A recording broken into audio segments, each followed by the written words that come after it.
again, and the greetings of this platform to all of you coon busters, angry black men, and Wasi sisters, MFM to everybody. As you know, MFM.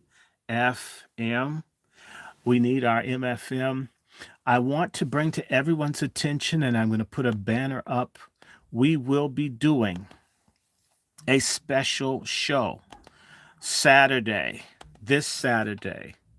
I'm going to type this up. I'm going to put it in bold so people will know. Saturday, 3 p.m. Actually, I may even start at 2:45. We will be doing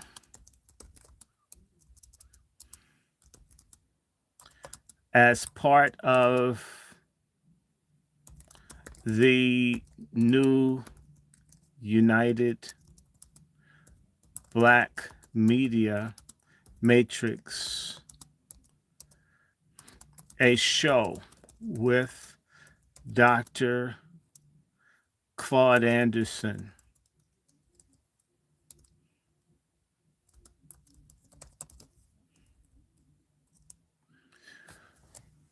Sister Sean, Lone Wolf, and Chicago, Sister P. Ray, Chef C, myself, and others will be doing a live broadcast with none other than Dr. Claude Anderson.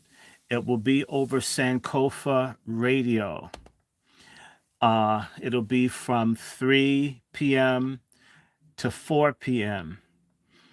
But I may start early just to get people in. I am going to do a Sabbath sermon. I may pre-record and post one. I may do two because there's a bunch I'm behind. So even if I do one, I'm two. So I may do two pre-recorded programs. I may do it tonight and tomorrow and put them out there. I see Chef C has moved me into the room. Hello, everyone. Hello, everybody. MFM, everybody. Quiet Scales, Brother Quentin. In fact, Brother Quentin's going to be part of our historic broadcast with none other than our reparations man, our own Dr. Claude Anderson is going to be with us on Saturday. On Saturday, we will be talking about reparations and illegals and black survival on Saturday at 2:45 p.m. I will be online waiting for the show to open up at 3 o'clock. I want everybody to know that Dr. Claude Anderson will be streamed over this platform and any other platforms that we have. That means if you're in Chicago, P. Ray is going to be on. That's Sister P. Ray in Chicago. I'm going to see if I can get someone to stream it in Texas. I know that Chef C, Lone Wolf, and Brother Quentin and others, and Sister Sean, we're going to be streaming nationally. Dr. Claude Anderson. This may be the last time you get to hear this man speak. He doesn't do as many interviews as he once did. Dr. Claude Anderson will be with us Saturday. I'm going to repeat it one more time. Dr. Claude Anderson. Tell somebody, everybody that's on this, like this program, share this program. Donate to the program. People like Miss Zelensky, they send stuff. It's an inspirational. Let me tell you, I am literally next week should be hearing from my my sponsor in England because they're going to work with me to get the audio and other things. We're going to be moving forward. We are looking to be able to broadcast internationally by February, God willing. We're a whole year behind due to people being sick and everything else, but we're in it. I was sick this morning, but I took a bunch of drugs. It's kind of cool anyway. And so I'm here. If I look a little raggedy, like, ooh, I could run in and do a quick shave. I might do that because folks will be saying, "Man, you look nasty." Um, I want everybody to know again. Dr. Claude Anderson, tell everybody Claude Anderson is going to be on Sankofa Radio Saturday. We will have a portal open here at 2:45, if not earlier. We absolutely want people to know that we are here to get stuff done. Dr. Claude Anderson will be with us Saturday. Dr. Claude Anderson will be with us Saturday. We are moving forward. Uh, Again, as a new United Black Media Matrix, we are trying to bring different platforms and voices together as a unified front. The world is definitely bigger than me. I have maybe 660 followers. If I add all the other things up, maybe it's approaching maybe 700 people. Um, I don't have 100,000. I'm not crying about it. I'm not crying over not having 50,000. Make the impact that you can make where you can make it. Hello, Brother Brooks. Hello, El Negro Hotep. It's nice that people have names. Brother Griff, Fetty TV. If you can stream from my stream to others, everybody needs to hear what Dr. Claude Anderson has to say. His days, like all of our days, are numbered. He rarely gives interviews anymore. This may be the last one. This is a historic one.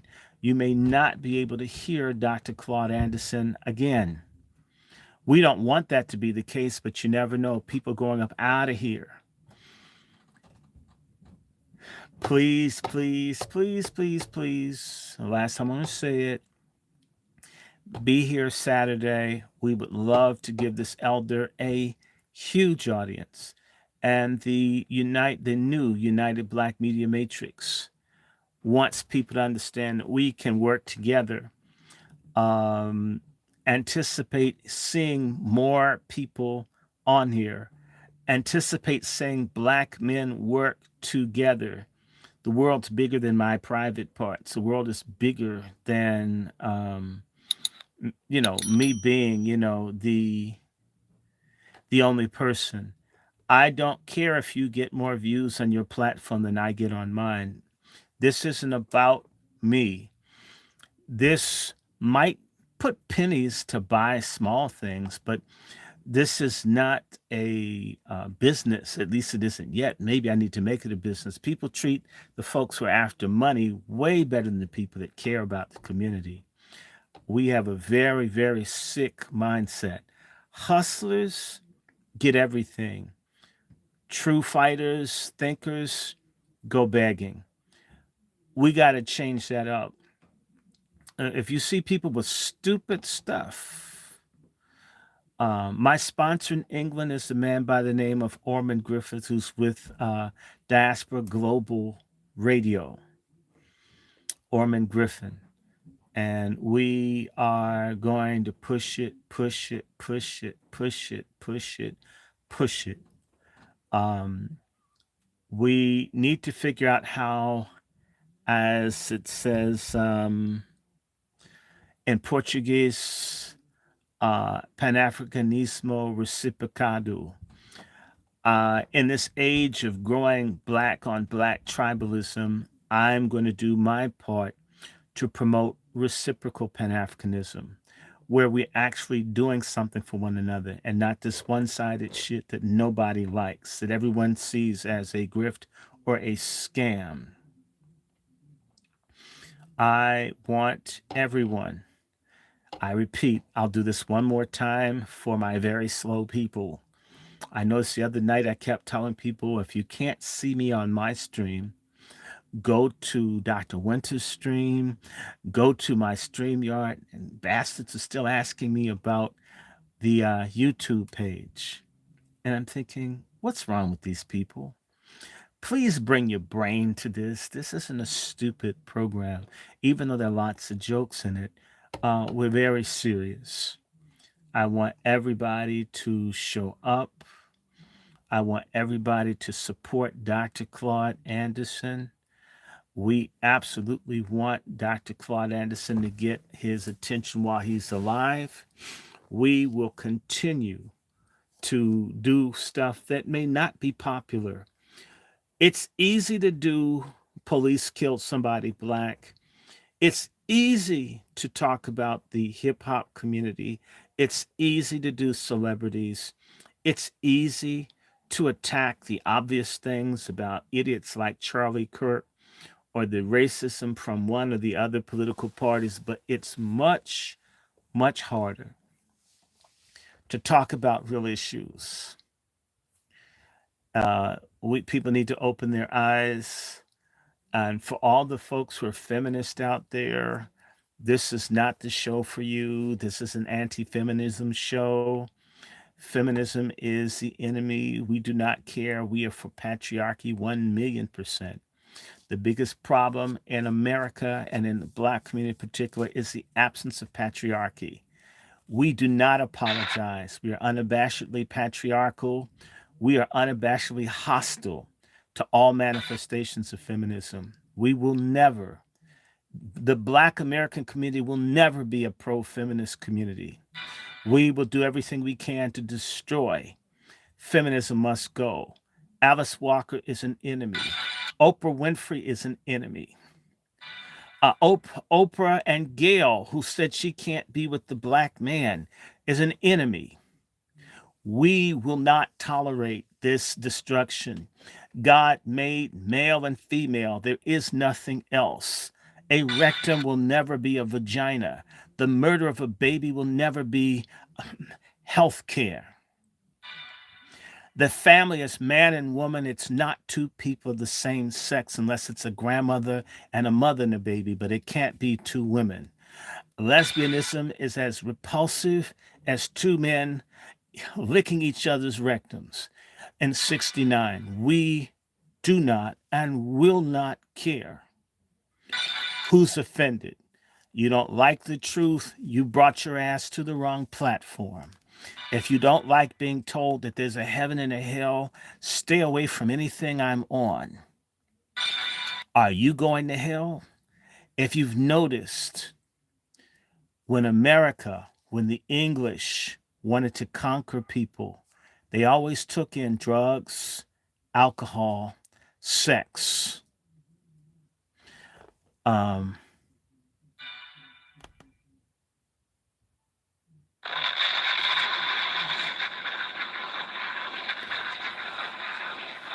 and I don't know who's concerned about this, but yeah, don't worry. We're going to have moderators soon. So if you have something inappropriate to say, there are lots of platforms where you're welcome. There's a whole world of pornography and filth and degeneracy that's welcome to you. Again, now that we have 20 people, let me repeat this. On Saturday at 3 p.m., the new United Black Media Matrix will be showing the famed pioneer, advocate for reparations, Dr. Claude Anderson, the elder in chief of our community. Please be there, be there, be there, be there, be there. All of us will be there. Let's talk too. Lone Wolf Firearms, On Their Neck, Sankofa Radio, Sister P. Ray from Chicago. We represent thousands of people who want our what? Let's do it with our fingers, our MFM. We need our motherfucking money.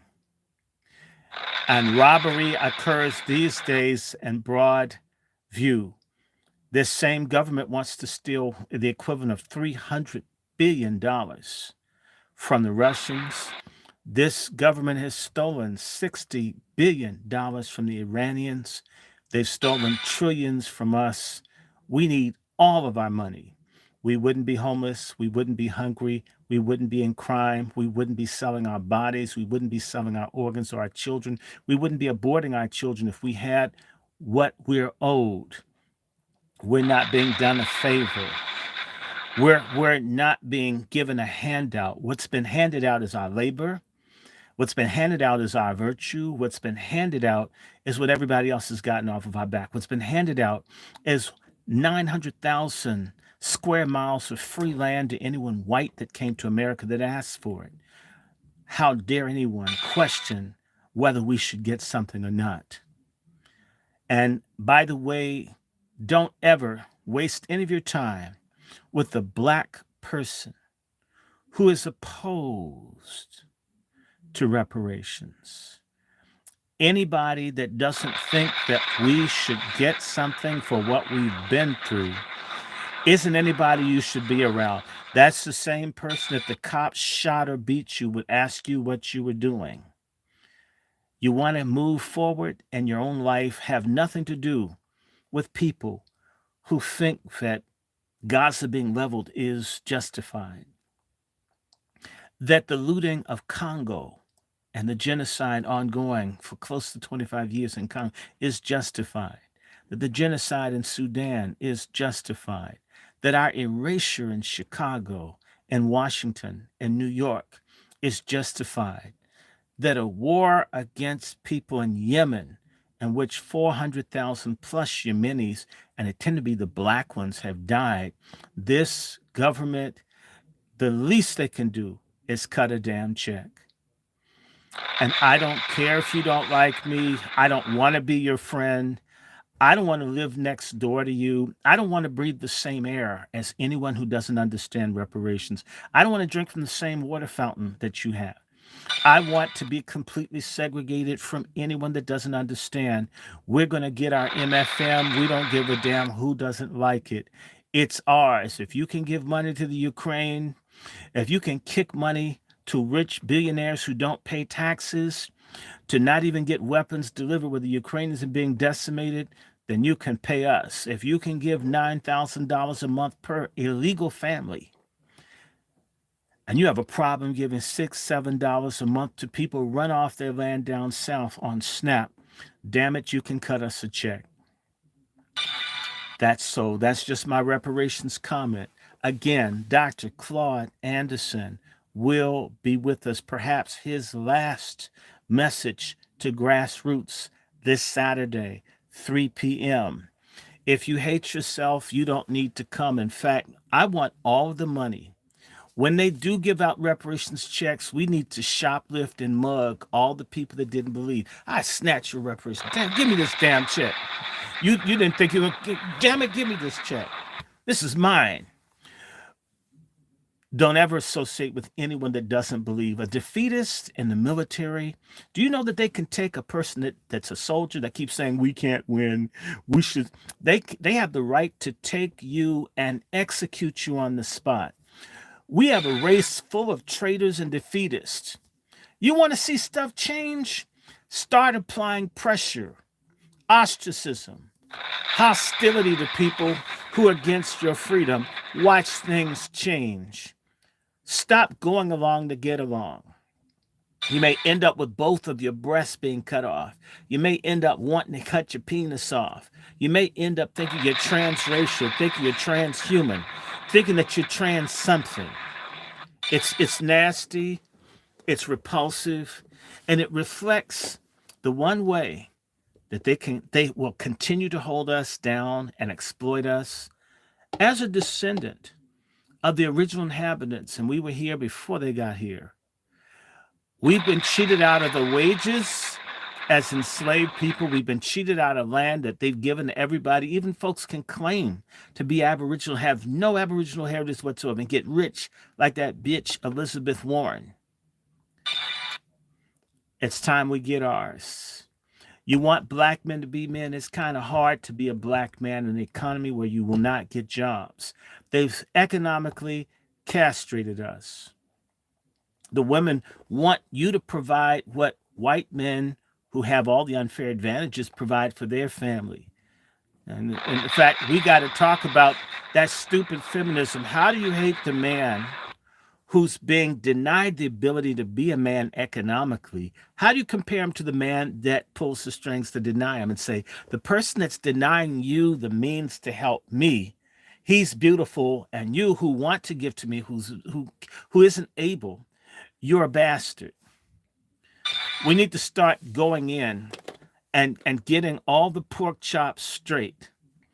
And we got to get all the fagonists straight. Oh, yes. So, Chef C, are you ready, brother? Because I've been just trying to hold in here till you come in. But we're going to be talking. We're going to be talking about tonight. We're going to be talking about Nikki's vomit. That sorry ex-Sikh wannabe white girl getting her ass beat like she's Tina Turner. And you know what? Donald Trump has been channeling Ike better than Ike. In fact, you know how white folks would do cover records? Well, he's covering Ike the way he's beat her ass and reminded people she's not white. Let what happened to Nikki Haley sink in to any of you out here who are honorary white people who've come to America, benefited from this country, land stolen from us, labor stolen from us. Then you get to come here and be better than us. As white folks feel the demographic shift, that they're not the overwhelming majority, you guys are going to start discovering what it's like to become either a dishonorary white. And by the way, you know what a dishonorary white is to all you others? A dishonorary white is a black. Y'all need to get real. They're at the border. It's about to become a shooting war in this country. And if you in any way look ethnic, to them, ethnic is anything that's not like, you know, bad looking. No, let me stop. Because I don't think everybody's bad looking in any group. I'm not a racist. The people that come to this country, if your name doesn't sound like a European name, if your English sounds like it's something that you learned off the BBC or watching CNN abroad, if you recently moved here, you came here when you were a child, that's not going to be cool. For all the foreign black people who don't want anything to do with black Americans, let me just say this to you. They didn't start putting the barbed wire up until African folk began to fly into Nicaragua and El Salvador. They're going to start looking, and if they stop you and you can't pass yourself off as we dirty, lazy, never tried black Americans, your ass could get hurt.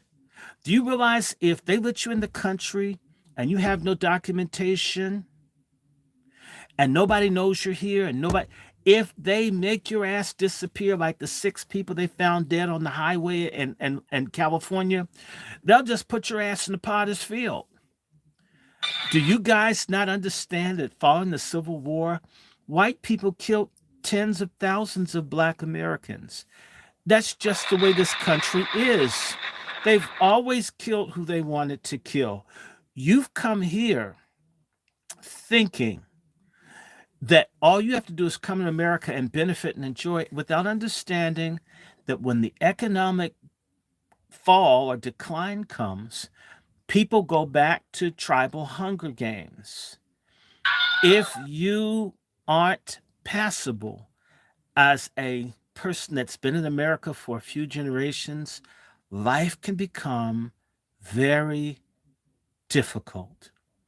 I'm not rooting for it to happen, but when I consider that there are people that come here and they discriminate against us, or they get in the middle of us, or we're expected to fight for other people, I don't want folk getting bombed in Gaza, but I'll tell you something.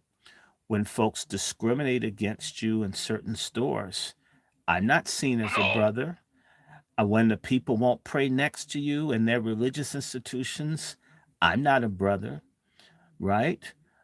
Ask a question to all of you folks out there. Why did it take a country in Africa to say something about the Palestinians? Where the fuck is Saudi Arabia?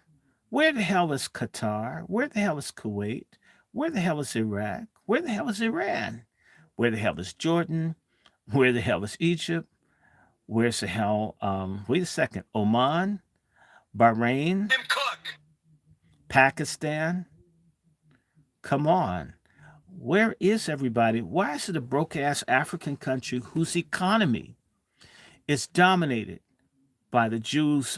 South Africa is dominated by the Anglo American Corporation, controls 70% of South Africa's economy. 70% of the economy of South Africa is in the hands of the Oppenheimer family, which is Jewish. You mean that Saudi Arabia, 75% of Saudi Arabia's economy is not controlled by a Jewish corporation? Nor is it so for the Emirates, nor is it so for Oman, nor is it so for a range of countries. Where the hell is Turkey? All this talk, Darwin, all this talk, Azerbaijan, all this talk, Pakistan, Bangladesh, Indonesia. 50 years ago, they had the oil boycott, where these Islamic countries that produced oil said, to hell. Let me just say this to you. If they'll let the Palestinians be genocided on television in real time, if that represents the power of the Islamic world, I don't want to be friends with people who'd let that happen to me. I said it just like that. If y'all can't support those women and babies getting bombed, if y'all can't cut the oil spigot off for a day, why would anyone throw in with you? We only have permanent interests. We don't have permanent friends. Um, and while people are talking about Gaza, on one day they killed 15,000 people in Sudan. Is it because the Darfuri are black that Al Jazeera and other platforms are ignoring what's happening in Sudan?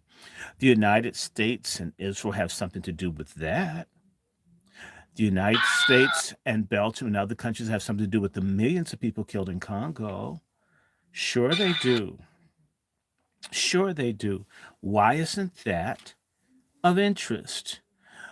Did those same countries that ignore, or actually they give lip service to the Palestinians, but didn't say a damn thing when thousands of black Muslims died in Mina in 2015? In fact, uh, Mohammed bin Sultan made fun of the Africans that died.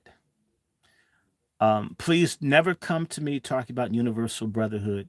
It doesn't exist. I haven't seen it in Christianity. I haven't seen it in Islam. It damn ain't in Hinduism, although a lot of you suckers out there voted for Kamala and want to do it again. And in Mormonism, it's not in any of that stuff. We got to get our heads together, wake the hell up. And by the way, pretending that you're a woman when you're a man, pretending killing a baby is humane, pretending that if you just sit on your ass and you're a coon, that life is going to somehow get better. That's insane. When a country lets 10 million people of military age come in, the United States military has under 3 million people. There are more people in this country who don't belong here of military age, three times what our military is. What if they got angry? They could attack our homes. Anything could happen to us. What if they got hungry? What if they decided to take something? When you get hungry, you'll do anything. Hmm. Hmm. And as for my sisters, these men coming from patriarchal, extreme, radical, repressive patriarchal societies, not virtuous patriarchal societies where all the man wants is food and sex, and you can't cook and you don't screw. These men come from a very different situation. I am telling you, there's going to be an uptick in disappearances and so forth, rapes, gang rapes. I mean, they get down like that in other countries. And a lot of folks are too fat to run from someone stalking them. So, whew. And you're going to want someone to protect you when you get attacked. Yes, we're here today talking about what the hell we want to talk about. I've got 27 people in here. Please like and share this. The Angry Black Men's Book Club will not compromise. We don't want to compromise. We're not going to compromise. I want people to see Dr. Claude Anderson. I want to see people join Dr. Claude Anderson. And I also want people to like and subscribe. On their necks, the Angry Black Men's Book Club, Let's Talk to Lone Wolf Firearms, Sankofa Radio, Sister P. Ray, who's on WVON and Heart Radio in Chicago, and others will all be together. And I believe tomorrow, just so I'll let you know, we're going to launch Wazi Talk. And that's going to be when I get with warrior black women who don't give a damn about racism. They want their MFM in particular to be featuring warrior sisters from the Windy City of Chicago who are not going to be overrun by people from Ecuador, people from Cuba, people from Venezuela. You know, I'm against American foreign policy. It's cost me jobs and opportunities. I don't have to do another damn thing for the rest of my life. I have said the truth about what the situation is for years. I don't have to take any risk. I don't have to do anything. And I'm not going to, and you won't see me at any marches. I don't have to make any statements to anyone at any time. The FBI, the CIA, and everyone else has a very big dossier on what I've had to say about everything. I don't have to do what anybody thinks or wants, and I don't care. And anybody making any comments that's not paying my bills or even getting me dude wipes to wipe my ass, I don't care what your opinion is. So don't come to this platform looking for me to join any causes that aren't immediately addressing the attack and onslaught against my people in this country. See, we have a lot of people in our community, they're fighting for everybody else. Okay. I helped initiate the movement for blacks in Latin America through the Congress and other things. I started the anti genocide campaign for Darfur 21 years ago. And there are other such causes. I was one of the first voices denouncing Israel for practicing eugenics on black Jews long time ago, going on 11 years ago. I've said everything I needed to say. I'm the person that warned people that slavery was going to be renewed in Libya 13 years ago, practically. I don't have to do anything anywhere else. 10 years ago, I'm the person that exposed that Ebola was being used to mass murder black people all over West Africa and had the FBI and people at my house and folks threatening and doing all kinds of stuff, and the CIA outside my damn house monitoring my social media. I've already given. I don't have to do another damn thing. There are a lot of people who stay within the safety of their own damn homes and their own damn lives that don't speak up to what's going on. And you know what? They have more money, they're more secure. I think it's time for me to be selfish, self interested in my mama, my cat who thinks it's white, like most of you. In fact, my cat is blacker than you guys are. Um, my cat didn't even start dealing with the people in the house next door until black people moved in. I don't know what that cat knows.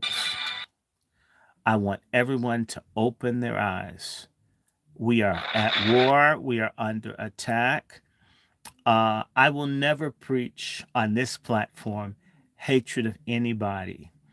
I carry a reputation for being an agent for the Islamic Republic of Iran, which isn't true.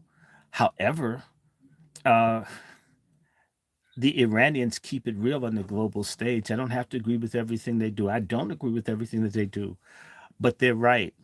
No country has the right to brutalize and bully and do stuff to people. I don't care who the hell it is.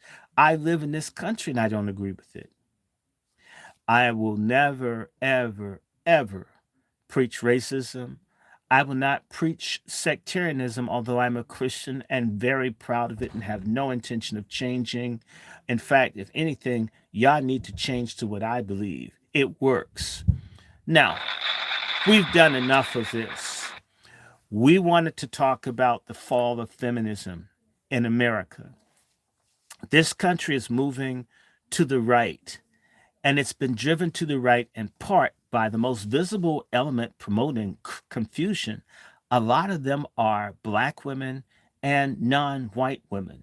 Nikki Haley being one, Fannie Willis being one, this Letitia James being one, this whore-ass mayor of New Orleans being one, um, Lori Dykefoot in Chicago is one. These sisters that get before congressional hearings and can't tell you what a woman is. That catfish looking Supreme Court justice who couldn't define woman, and yet you're going to hand down legal decisions. Kamala Harris and Nikki Haley, women who have basically come to power off their spinal cords. It's time for us to wake the hell up. It's time for us to get a clue. It's time for us to avoid, as the state of Texas is ready to go to war with America. If a civil war occurs, and let's say I was this white supremacist who really want to fight for a white ethno state, and I would fight against the system and the culture that I don't like. Do you know the most visible enemy I would have? It would be black women, the same element of people who are anti guns, the same folks that are intersectional, the same folks that one and three of them are marrying to people who are white or other. Um, there's no less rational group of people in America than our wayward sisters. And these simp fagonist men who are so busy acting as if the world's going to run out of home cooked food, which you don't get anyway, and sex, even though 90% of you will buy. So there's never a short supply for that, that you can't tell women the truth. We're against that stuff. And I'm all for the truth going forward, even if it hurts. Brother So Short, brother you Dr. are Short, you before ready, you go sir? too far, we have to pay homage to the great one. Oh yes, our prophet, our great assassinated leader, who people mocked him, people defecated and urinated and spat on his memory in his grave. Kevin Samuels. Oh, I gotta get my tambourine out, I'm not gonna pour a libation, although I could. I already poured frankincense out for him. So we're gonna take a moment of silence as patriarchs. We This is our great leader. He is my basically our cultural Ayatollah Khomeini. We had a great, significant, a Shariati, a Franz Fanon. We had that. You know what I'm saying? It is absolutely pertinent that we recognize we had real man telling the real truth. And in fact, if your family is gone, your people is gone. If womanhood leaves and patriarchy is gone, we're dead. The role of anyone who would destroy us is to destroy the distinction between male and female, to destroy the distinction between family and dysfunctional fornication. They're two different things. It's Kevin Samuels. I had to take my glasses off. In fact, I should take off my hat and give a few minutes or a few seconds for our great Kevin leader. When we finish our shout out, Kevin. Okay, and Kevin is the way we say amen. It is truthful. We will reassert patriarchy in our lifetime. So let's take a moment out for our great elder.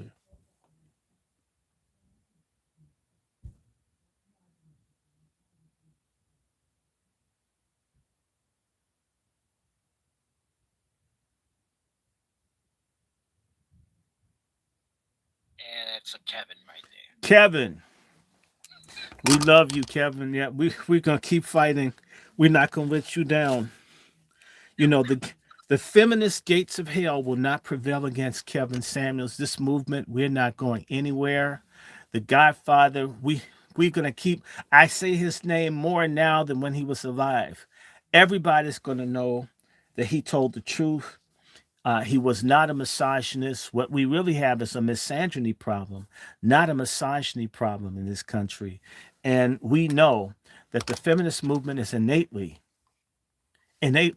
misandrous, it's innately anti patriarchal, it is innately anti family, anti baby, anti feminism, anti heterosexuality, it is anti God. Patriarchy is the divine order of God. He made man and woman. We come first. Get over it. And if you need to get your ass beat in a WWF by a dude before you recognize we're not the same, bring the shit on. What we can't tell you in straight talk, I guess you'll learn in a changing room, in a restroom, in a competition, or when you lose your woman grant to a man calling himself a woman who still has a dick 100 times bigger than your clitoris, maybe you'll figure out this is a scam. If you get rid of patriarchy, you're getting rid of womanhood. If you really gave a damn about womanhood, you'd want there to be manhood to protect it. As for that news story, I think you saw it, Chef C, where the woman was in the lifting weights. I guess she thought she was going to beat her man's ass. And since she's as strong as he was, he pulled out a gun and shot her. Terrible. I do not advocate anyone doing any kind of violence against women, but I also don't advocate women doing violence against men. If you openly assault or insult or put your hands on a man and you're a male, we all understand you're asking for a fight, you're asking to get knocked out, you're even asking to be killed. Somebody told you ladies that you could put your hands on a man and he can't touch you back. You learned that shit in public schools from some stupid ass stud teachers who lived in a fantasy world. The real world is, in particular, all these migrants that are coming in. I don't know if y'all know this. In certain religions, it's okay to beat women. I'm not going to say which one. I'll let you find out. It's not in the Bible, by the way. Uh, anyway, Chef C, are you ready? We want to talk about Nikki's vomit and the fall of Well, feminism in 2024. It's going. Feminism going, going, gone. it was a good warm up you gave us there. We got the Negro on the stage, but I got to do my quick commercial in here. I was a Hmm. little delayed just now because I A had some white woman things. made you late, so you know that's all right. So let's go ahead and get my little commercial in here. Again, thank you everyone for tapping in. This is, of course, another Angry Black Man's Book Club, Pat Talk number 8. Pat Ladies talk. and gentlemen, we get to join Brother Dr. Short here today. And, of course, on this side of you tapping in on their next program is brought to you by Bloodline Films from the Soil, Black American docu-series. And we travel all around the country, waking up culture, cuisine, and, of course, the grassroots advocates in pursuit of reparative justice, ladies and gentlemen. Now, today, you know, listen, Brother Short said, I got to talk about these three raggedy pass arounds. Mm. Okay? And listen, if you all like this thumbnail, this is courtesy of Brother Dr. Short. Now, if you The can't, first one looked like he got hit with a brick. well, they all have one thing in common, Brother Mm. Short. Can you share with the folks in the back of the bus here? What do all of these women have in common, sir? Periods. Jesus. Is it red period, Dr. Short? Like the red period? Well, it matches the dot. Smart. Ladies and gentlemen, listen. Today's understanding was when we're talking about political pass arounds. Mm. Haley's vomit in particular. Vomit. And you know she threw up. What did she throw up? Her dress. That's what she threw up. She just pulled it, threw it up. And I don't think it's come down. Jeez. Now, ladies and gentlemen, we've watched this. First and foremost, everyone, thank you for subscribing and sharing. Also, again, as our brother Dr. Short mentioned, we have another great one coming through on this Saturday, 3 p.m. Eastern Standard Time. I don't know the other times, but just be around, ready to go. Brother Short's going to be in the building early, 2:45. We're going to be streaming through all of our platforms, ladies and gentlemen. Dr. Claude Anderson is blessing us, addressing us. Probably be one of his last address to the public here, but it's going to be a great panel conversation amongst the platforms that'll be participating. And if you're not there, if you don't make this, you you aren't black. In fact, you aren't black if you don't make this thing. Nobody on here is black. If you don't want to see Claude Anderson, you aren't black. You smart. You very smart. Dr. Short going in today. Negro, what say you about these 3 pass arounds we got here on this thumbnail for you? Because Dr. Short was moved to give them the spotlight that they like. Give them the spotlight that they deserve. You got on the right hand side, of course, you got your girl, low down Willie Brown broke her in nice and strong, right? But before Willie Brown got her, Montel Williams had her a little bit, right? Montel had her. She probably gave him that disease he's debilitated by. I mean, it's probably super fun down there. Man, I tell you, it'd be easier to be in hell than to be a tampon up in Kamala Harris. And then you got Haley's vomit coming through real strong, ladies and gentlemen, with 2 separate affairs that we know of on record. On record. There you go. On record, ladies and gentlemen. So she had an entanglement? No, she had a tryst. Come on, baby, let's do the tryst. Come on, baby, let's do the tryst. Cheat on your little husband and go like this. Hey, y'all. Up and down, up and down, up and down. Ooh, yeah. Just like this. Give him a little fish and do the tryst. Up and down, up and down. Ooh, yeah. Just like this. I mean, this woman's married to a military man. Messing with the military. She's married to a military man when he's in the theater of war. And she's handing out more canapes than a catering service. Damn, Slamava. Wait a minute. And that's Slamava. I'm talking about Nikki. And see, to me, if you'll screw on your husband twice, you'll do it 10 times. And the whole media went into radio silence on Nookie Haley, as I call her. Nookie Haley. Or her real name, Nimrata Randhawa. Okay.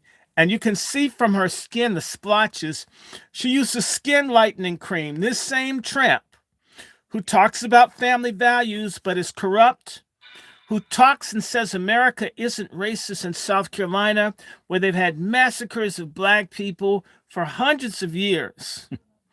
And yet she says it's not a racist country, although she experienced racism as a child. And she's got burns on her skin from using skin lightening cream. And America's not racist, yet you're trying to change your color. Damn. Jeez. Listen. And she's dyed her hair. If you look towards the bottom, her hair is darker. She and Kamala have both done the same thing. To make themselves look less Indian, they've dyed their hair brown instead of letting it be jet black. So because the jet black hair would let people know there's something other than just straight up European. She's a fraud. She never took care of the poor people in South Carolina. She's the one responsible for hundreds of thousands of black people in South Carolina lacking health care, not being able to get good paying union jobs. She's responsible for the infrastructure failure in which 20,000 people more were impacted when the big hurricane floods hit South Carolina. She's the one who allowed the payday loan, Advance America, the people who rip off and charge extortionate interest for people to get payday loans to operate. She's corrupt. She's vile. She's nasty. And I repeat, she was in charge of the system in South Carolina where as many as 150 black children died due to neglect in the child and family welfare system, which she systematically cut and underfunded when it was busted when she got there. She is the one that fought to keep the goddamn Confederate flag flying over the capital of South Carolina until the massacre happened in Mother Emanuel Church. And I mean, the only thing you can point to that she's ever done to black people, for black people, from what I can see, is the one job she gave to Tim Scott. And frankly, if you saw him gritting so much, you would have thought that him and Donald Trump were dating and shit the other night. I mean, what's Tim Scott to black people? I mean, he looks like the hee haw donkey. He looks like the Cosby kid that wore the knit cap that couldn't string a sentence together. Here's the same man who says America's not racist and he's from Charleston, South Carolina. He's the same damn age as I. When he was a boy in Charleston, South Carolina, the black union nurses were being mistreated and harassed. I mean, there's no way he doesn't know. There's no way he doesn't know. South Carolina, where the first shots were fired in the Civil War at Fort Sumter, where the vice president of the Confederacy, Alexander Stevens, said that the slavery in the South was justified because blacks were inferior. It's a God ordained order. And this tramp says that this country is not racist. This is the same state of South Carolina where Isaac Woodard had his eyes gouged out by a police baton in 1946. This is the same South Carolina in which black young men and women were massacred February 9th, 1968, for wanting to go bowling, where the police came in and began shooting unarmed, nonviolent black folks. This is, again, the same South Carolina where the Dixiecrat movement was started by rapists.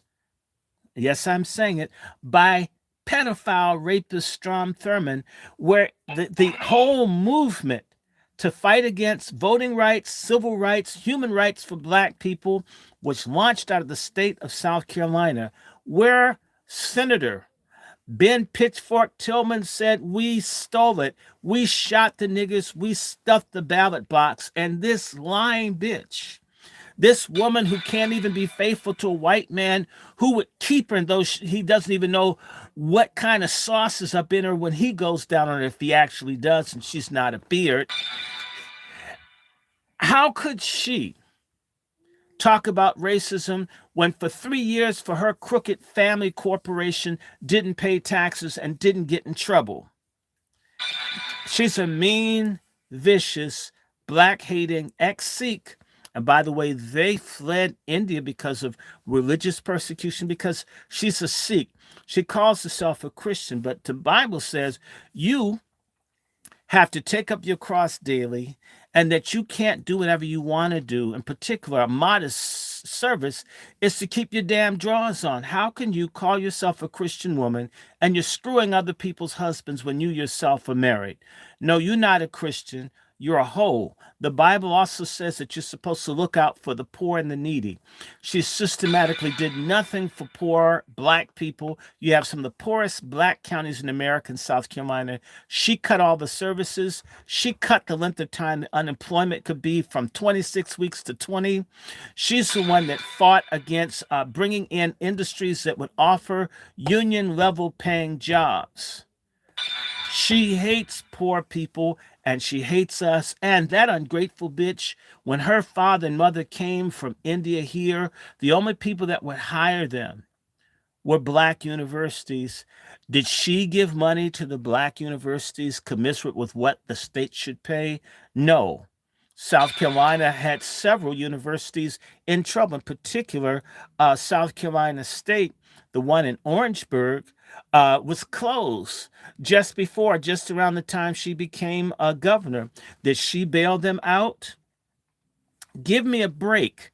The media has systematically allowed these Indians, who they can pass off as basically non white people, to promote the most racist politicians in this country, whether it was the bastard Jindal in Louisiana, whether it's this bastard, I call him vasectomy, who's a crook, whether it's Dinesh D'Souza, who said the black community is irrigated and three liquids, alcohol, urine, and blood. Huh? If every time you turn around, the Indian named Kamala Harris, 50,000 black men were locked up in California after their terms had expired, where they were free to leave. She fought against the Obama Justice Department to keep men in jail so they could fight forest fires at risk of their lives for rich white folk who shouldn't live in brush fire prone areas. This is the kind of Indians that they put in. They know that the Hindu religion, which Kamala Harris is a Hindu people, teaches that the darker skinned people came out of God's ass. Hinduism has a caste system that makes people who are dark subhuman. And I want to say this: all of you black folks with a Greek letter, in particular, if you're an AKA slut, you guys are the greatest enemies our race have, because now all over the country, once these tethers join these Greek letter organizations, your blacks who are in the divine swine, they will value a foreigner that hates black people's guts because they pledged over you. Even that bitch Talib Rashid up in Michigan, she's a Zeta. That's why black women supporting her. Has she done anything for blacks in Michigan and Detroit in her district? The answer is no. All of her focus has been Palestine. My thing is, well, but damn it, then run for office and Janine, run for office in Yankunis, run for office in Gaza City, run for office in Bethlehem, run for office in Hebron, and leave us the hell alone if you want our support and yet you do nothing for us. One of the most segregated and most racist cities in Michigan is Dearborn. Who's there? Ask Rashida Tlaib. So to me, no, we need to deal with home. And so to me, I'll just say this to you.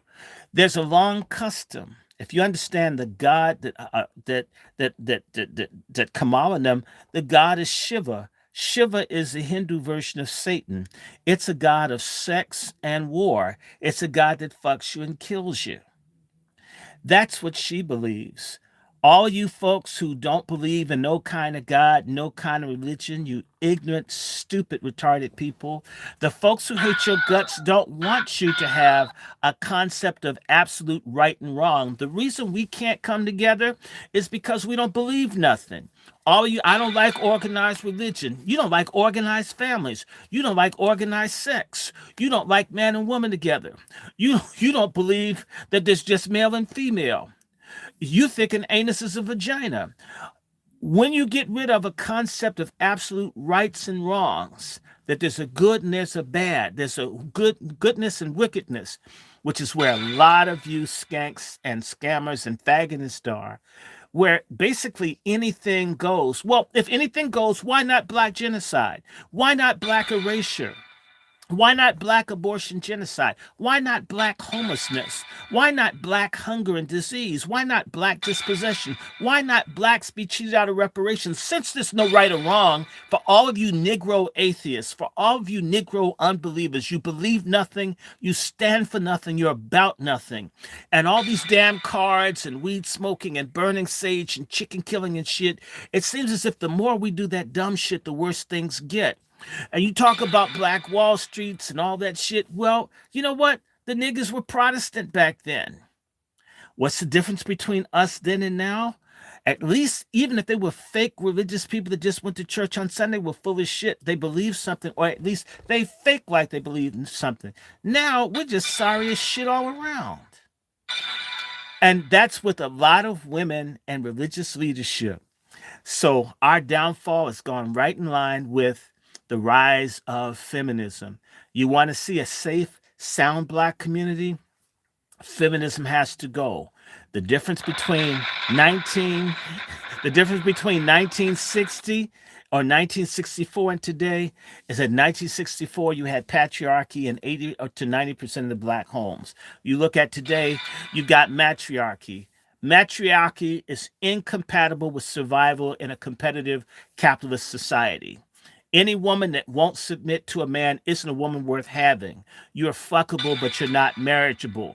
And if truth be told, sex without a real commitment that's monogamous is bankrupt. Proof of that is all the suicides of all the people out here of both sexes who are tired of empty, careless, no good, narcissistic, it's my body, I can abort if I want to, or I'm a man today, I'm a woman tomorrow. All that stuff comes from the same racist white supremacists. They don't even think you're damn good enough to pick their cotton anymore because they've got illegals. So if you don't like the truth, please get the hell off my plate. Stay away from me. I don't like you. We don't know each other. This shit's virtual anyway. Turn it the fuck off and go away. Drop dead.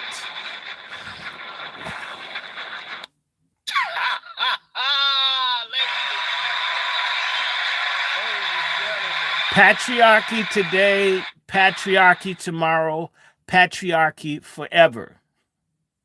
We putting a line in the dust, and here we stand. We want patriarchy, we want reparations, we want family, and we're going to get it. And we're not going to let any pork chops turn us around. And I'll say this to every black man.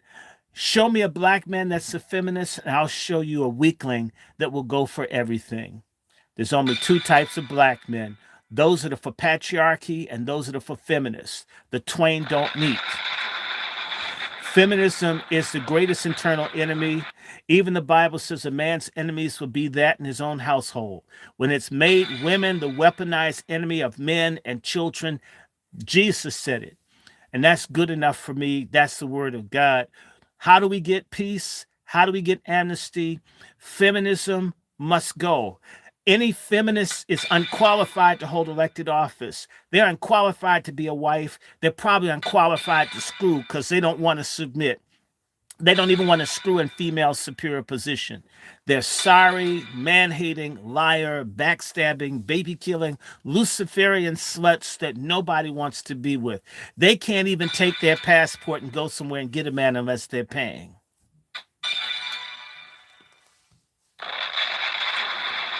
And all of their power comes from white male supremacy. White men using stupid, gullible, traitor black women to destroy their own people. And there is no in between. If you're a feminist and you're a black woman, you're an enemy. If you're in a Greek letter organization, you are some kind of traitor to your community. If you're in a secret society and you're aligned with something other than God and your people, you're a traitor. And every other community, it's non-negotiable. They don't talk about it. They take action. I don't mind you not liking what I say.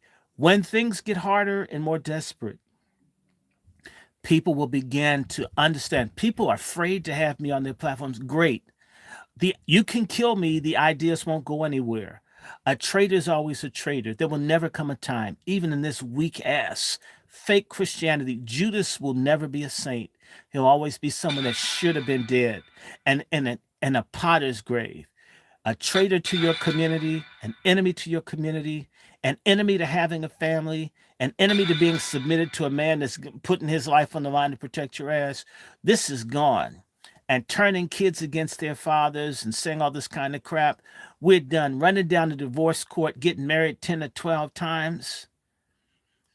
thinking someone's going to be friends to you after you have adult age bastards that don't respect you. Hell, may as well screw their daddies. You see them more than they see the woman because she's out on girls' nights all the damn time. We're tired of this stuff. We're going to destroy it. God bless Donald Trump. I can't wait until he beats the shit out of Nikki Haley down in South Carolina. He's ahead by 40. And by the way, watch the union people turn out against Nikki Haley in Nevada. She's already lost that shit. It's a rematch between brain dead Joe Biden and Donald Trump. And I want to say this to all you sorry ass people. If Michelle Obama runs for president, I pray to God that she's the woman that you think she is. Because if she's not, you haven't seen the anti pork chop feminist hate that's going to come from the millions of white folks who don't even want us in existence. They're never going to want what they perceive as a black trans faking being a woman as president. It's never going to happen. Black women that can't deal with reality, that have been all in their feelings, and you've been propped up by white male supremacy, using you to knock down your community, you're going to have a hard time dealing with the next 2 years. Let Michelle Obama run. Let Gavin Newsom's punk ass run. You know what's going to happen? Finally. Oh, that looks too feminine to be her. finally, finally, everybody's going to be treated like niggas again. I love it. I love it. I love the elimination of diversity, inclusion, and equity. I love the elimination of affirmative action. That's been happening to black men for 40 years. I've lived it. Now, everybody's going to get the same racism. I love it. If everyone's going to get screwed the same way. That's when we had unity during the civil rights years because everybody had to sit in the back of the bus. It's not like now where when you go into a building and the security only checks out black men and they let the black women go through and they've taught the black women their separate race. They don't need you anymore. You've been replaced. They don't need you. They're not trying to save Oprah Winfrey's failed ass color slurple movie. They don't even want it in the theaters anymore. Nobody wants to see two women circle each other. Nobody wants to see Denzel Washington looking Gail King. Nobody likes that shit. Nobody wants to see this stuff. The days of pork chop feminism are over. And the only people holding up pork chop feminism are fagonist men that think it's cool being weaklings for part-time sex and having to do takeout or DoorDash. Everybody should know. Everybody should know. If you see the videos when they try to copy the whore ass passport brothers, nobody's hollering at y'all unless y'all paying. The only men in the world that ever wanted you are the ones you don't want. And so you're coming. And trust me, even the migrants like women in shape. Oh, yes, they didn't come up with political correctness. Morbid obesity is not beautiful. Being mouthy and saucy and swinging on people in a culture where certain people's religious leaders and prophets and teachings tell a man it's okay to kick a woman's ass. Wait until you get with an Asian dude and you hit him, pork chop, and you go to jail for an anti Asian hate crime. Just try it. The only people in the world you're allowed to do that to are the black men because they're using you to destroy your own family.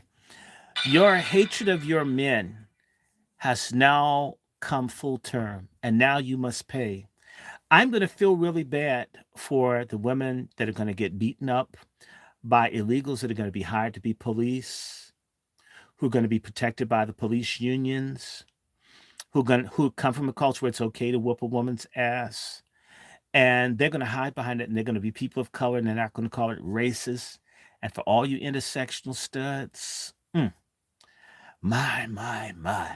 And for the black men who've been silent, who are hoping if I'm just a big enough coon, I can get some regular sex and at least be able to tolerate these women that are angry and they lack empathy and they walk around when black men try to tell them about reality, like the shit we're saying's not real, or like we're space aliens. When we say, hey, look, they're already firing you from the banks.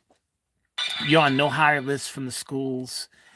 Everything that happens to black men is happening to you. They're changing the rules on SNAP. They're changing the rules on Section 8.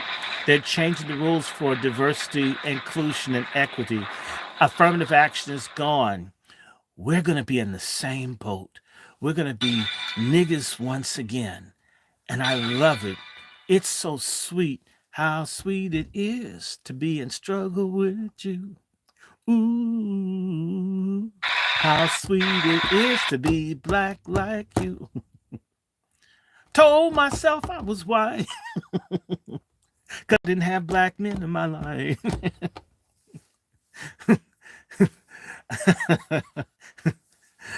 I just want to stop. I'm black, baby. I didn't know I was black. I'm black, baby. How sweet it is to be in struggle with you. Y'all gonna end up having to come back. And I'm saying to you, men, if they divorce you unfairly, if they mistreat, don't take them back. Stop being merciful. Stop raising children that are not yours. My motto is if it's not my cum, I'm not the one. Give it to me first or don't give it to me at all. No, I don't derive benefit raising some sorry ass fuck trophy that you have from a man that you love more than me. No, I don't. Long live Kevin Samuels. Long live Passport Brothers. To hell with pork chop feminism. Being a stud is ugly. Being overweight is ugly. Killing a baby is murder. Cheating on a man, telling him you love him when you're seeing a woman or women, or going to girls' trip with women on the side. We're done with that. It's over. Pork chop feminism is being canceled. We know why you hate Donald Trump. He's bringing patriarchy back. And you shouldn't be mad at him. He's rich and white. I thought everybody wanted a zaddy. What's wrong with Donald? Donald is the real lacking in empathy, egocentric white male patriarch that you hate. Black men are a lot cooler, but that's not good enough. So, Donald is back. And unless we have a military coup, he's going to be president again. And let me tell you something, those judges that keep messing with him, the little Caribbean one here in D.C., the little ugly one up in Letitia James, and crooked ass Fan Willis screwing that dude. Mm. Up in church, let that bitch up in the pulpit. We're not supposed to preach. That's what those people think, but they let her sorry ass up there. Let me tell you something. Don't be surprised, black females, if they don't do a RICO investigation of Delta Sigma Theta around election fraud, and they round up a whole bunch of these chunky, loudmouth, boomer type broads. It's coming. They're gonna come after the RICO, the fraud, like those niggas that were on stage at Emmanuel Church cheering Biden on as he mocked the 9 people murdered and those wounded.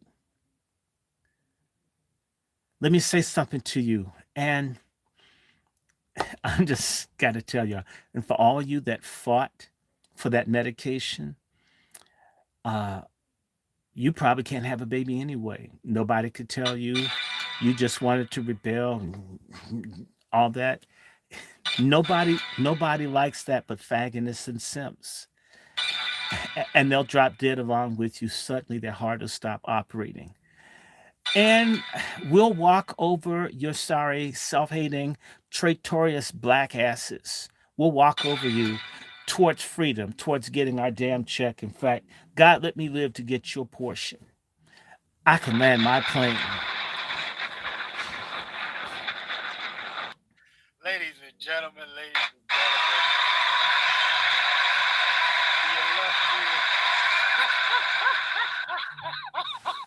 Brother Short in the building, ladies and gentlemen. It's one of those. It's gonna listen, Brother Short. We see greater days are coming, sir. Are on the horizon. Hmm. And I Brother like that word, Negro, horizon. And we the hoes rising this time. Brother Negro, are you in the building, sir? Brother Negro, what say you, Yeah, sir? Yes, sir. I think that Dr. Randall Short Dustin is clear, man. That dude was dropping some bombs, yo. Oh my goodness, Dr. Short. Got it off his chest. He needed to get that off, and we appreciate our brother Dr. Short here today, sir. But Amen to that. listen. We're talking about Nikki. First and foremost, Nookie Haley. well, Nimrod her, or Nimrod ride her. Yeah, I wanted to touch upon that. I got another Indian to throw into the pile. Yes. Through the email to you guys, both of y'all, if y'all check your emails, remember that Indian guy that went to the HBCUs as a grad student, and he wanted to talk like he was black, and he joined one of the frats, or I say he joined one of the sororities, because I'm hating. Yeah, he joined one of the sororities and all that joint, and he didn't even graduate from medical school like that. Allegedly, that's what they said. But he wrote this book about being black and all the other stuff. I would say that was the precursor of Kamami Harris. So I sent you. It was 2015. The article came out. It was. I remember this when I was an understudy, but I sent it to you guys so you could check that out. And that was the precursor of Kamami Harris on another. Like, even though he came in after, it was the first that he gave a notary attention to that type of behavior. Actually, I would disagree with you, sir. The first people to really push this Indian bullshit were people like Bayard Rustin and Dr. Lawson, where our community, in fact, y'all all heard that Martin Luther King's son, Dexter King, died. Martin Luther King and the Civil Rights Movement, the first ones that made the Indians cool, and we should all be like Indians. We should all be like Gandhi. We were lied to. Gandhi didn't like black people. Gandhi was in the British military helping to kill black people in Africa. Gandhi was against dark-skinned people. Gandhi was bisexual. Gandhi supported Nazism. Gandhi was a pedophile. Gandhi was for violence against dark-skinned people that didn't know their place in Indian society. It is a goddamn disgrace. The goddamn King family and the fake ass niggas in the civil rights movement have lied to us about India, Indians, Hinduism. Obama, when he reached out to Modi back in 2010, the black elite support the paganism and the pantheism of Hinduism because it is anti-Christian and it is anti-black. The same gods that they have in Hinduism, you have in the Divine Nine. I would just tell you, whether you like it or not, you choose between something that's Christian or you choose something that is not. Certain cultures don't let you have a million different religions like the bullshit in our community. We need to have one religion. I don't care who doesn't like what I'm saying. We have too much confusion, too much diversity. There are too many fucking chefs in the kitchen. You know, Chef C, you don't want a whole bunch of people in the kitchen that can't cook as well as you. Stay your ass out. Wait until I'm finished. I'm just going to say this. So, Bayard Rustin was in India fucking Indian men. Dr. Lawson, who helped start the Freedom Rides, was over in India. There were a range of people who were over there thinking that Gandhi's for black people. Gandhi did not give a damn about black people. Never did. There's a woman whose name is, I'm forgetting her name. I'll get her name right now because I can't. Her name is Harundi Roy, who pointed out that Martin Luther King is the true nonviolent leader of the 21st century, not Gandhi. Gandhi's fast that Dick Gregory and everybody copied, that fast was to compel black Indians to accept being inferior slaves or face genocide. Gandhi's a monster. Gandhi's a racist. Gandhi hates our guts. And our stupid ass traitors, in particular, you liar niggas in the King family. That's right, Bernice King. Y'all need to get the statue of Gandhi off of the grounds of Ebenezer Church. In South Africa, and other places around the world, they've taken down the Gandhi statues. The only people in the world that worship Indians are dumb fuck, traitor, boule niggas. They hate us. They love everybody but us.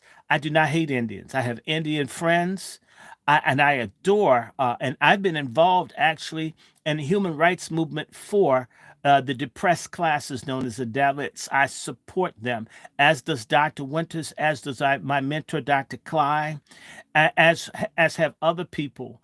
And I'm on the record of the Indian government for being outspoken against the caste oppression.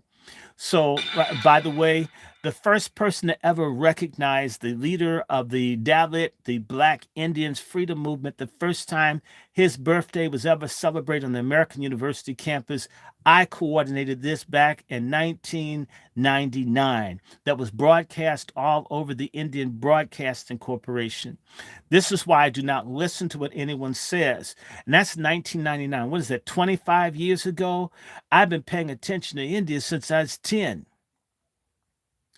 Folk need to look at these Indian Hindus screw over blacks in Guyana and Suriname, in Trinidad, in Kenya, in Uganda, in South Africa, in Mauritius, in the Seychelles, and they dog Africans over in India. I mean, what the hell? And I don't hate anyone, and I adore. Again, there's some very nice. The Indians I like are the black, darker Tamil ones from the southern part. These other Indians are desperately, they love Hitler. One of the fathers of the Indian freedom movement is a man by the name of uh, Subhash Chandra Bose, who was over with Hitler, creating what was called the Indian National Army, the INA, that worked with the Japanese and the Nazis to try to get England out of India. And I'll say this: the Palestinians were working with Hitler. What's this guy's name? Uh, the Mufti of Jerusalem, Mr. Husseini, Imam Husseini, worked with the Nazis. Let him cook. A lot of these people, the Nazis killed black people in Europe while there were Palestinians and Indians working with the Nazis. That's to get their freedom. They could care less about what happened to black folks. Am I saying no to freedom for people? No. I'm just saying to all of you that are intersectional coons, or you tethers that think because what you're not mean to us that we have to put your movement ahead of ours. Everything's an even kill. Nobody put their needs on even kill with someone else. Who the hell do you take us for? So I repeat, this whole Indian thing is old. The boomers and the silent generation people sold us out, and they keep selling us out. And they're black universities, like what's that one? It's not Clark. Morris Brown had an Indian dude run the finances when they went out of business. There was one at Howard taking money. Let me tell you something about the black elite. When I was teaching at Lane College, my boss was an Indian that hated black people. And he was put over me by a nigga in the boule. You're being betrayed by black folks you think are respectable. You want to see change in our community? Turn on the black folks that you've been told are successful. Start finding out. You go to black churches now, is their cleaning staff black? No. It's Latino, it's Asian, it's anybody but you. They have a vision of only the top black folks surviving and the rest of us being wiped out. Black Boule people support the extermination of black people, and we are being exterminated. And that is why Kamala Harris can travel this country when we're hungry, when we're homeless, when we're being erased. And the one thing, she's on an abortion tour, a kill black baby tour. And forgive me, you dumbass black bitches think that she's your sister. You're a goddamn bitch if that's what you're for. And yeah, we need to use the B word. It applies. No other group of women in the world would get behind a woman pretending to be who they are, telling them to kill their babies so they can be erased. Something is mentally off, spiritually off. In fact, a lot of you sisters are Luciferians into sex magic and witchcraft. If you were really godly women, you would be protecting the children. You would be backing the men that stand up, not running around saying, there are no men for me. Well, nigga, have you gotten involved in an anti-mass incarceration effort?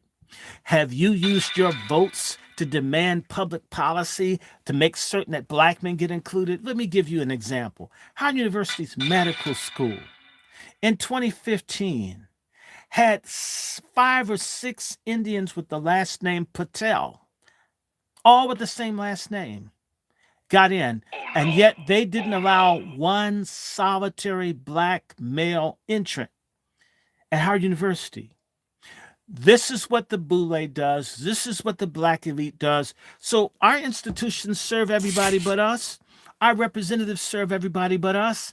Our nigga churches that are in the leadership conference for civil and human rights are aligned with La Raza, are aligned with the Asian Pacific, are not they're with CARE, they're with everybody but us. And our dumbasses think just because somebody's brown, they're cool. And yet we hate everybody that's brown. I mean, that's some damn confusion.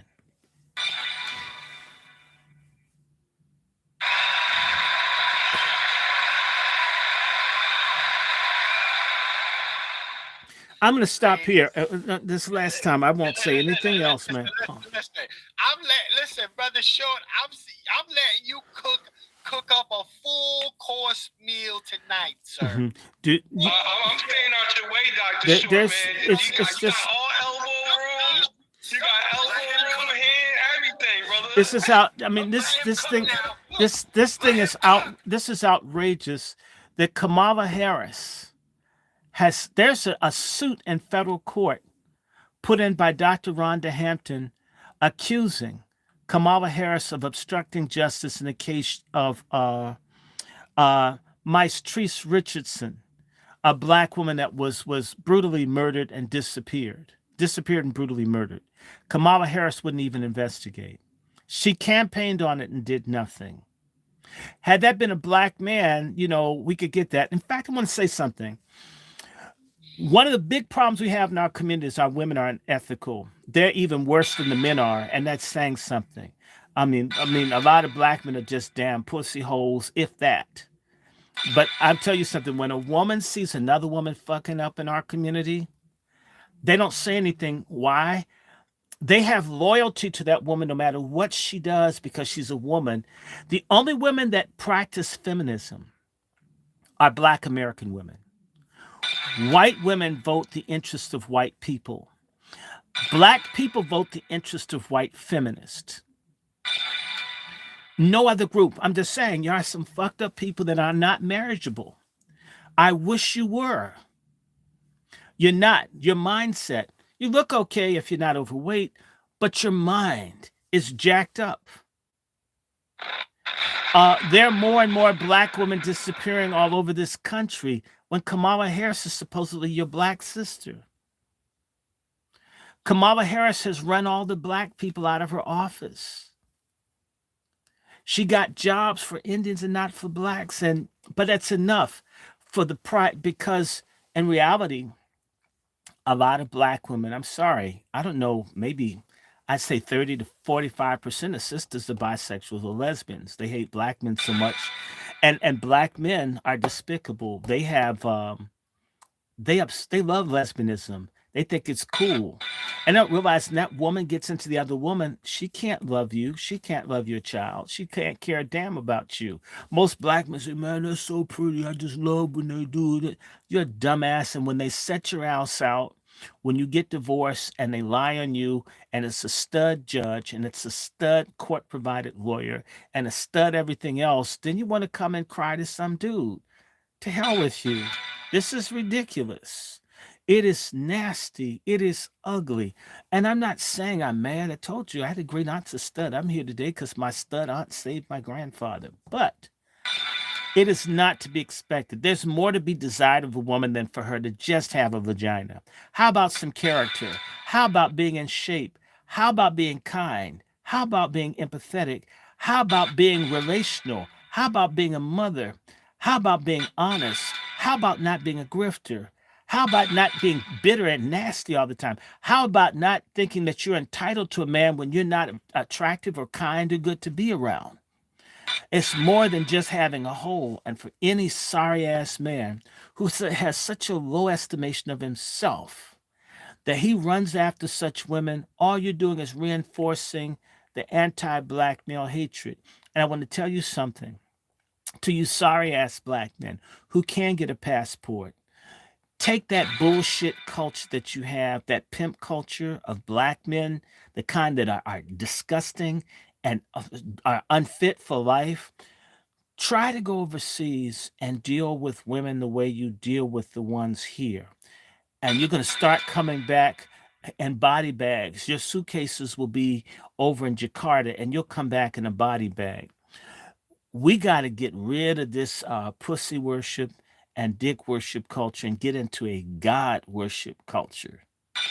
And so Kamala Harris, I remember being at the Congressional Black Caucus breakfast and watching the black men literally dripping in their drawers looking at Kamala Harris, transfixed.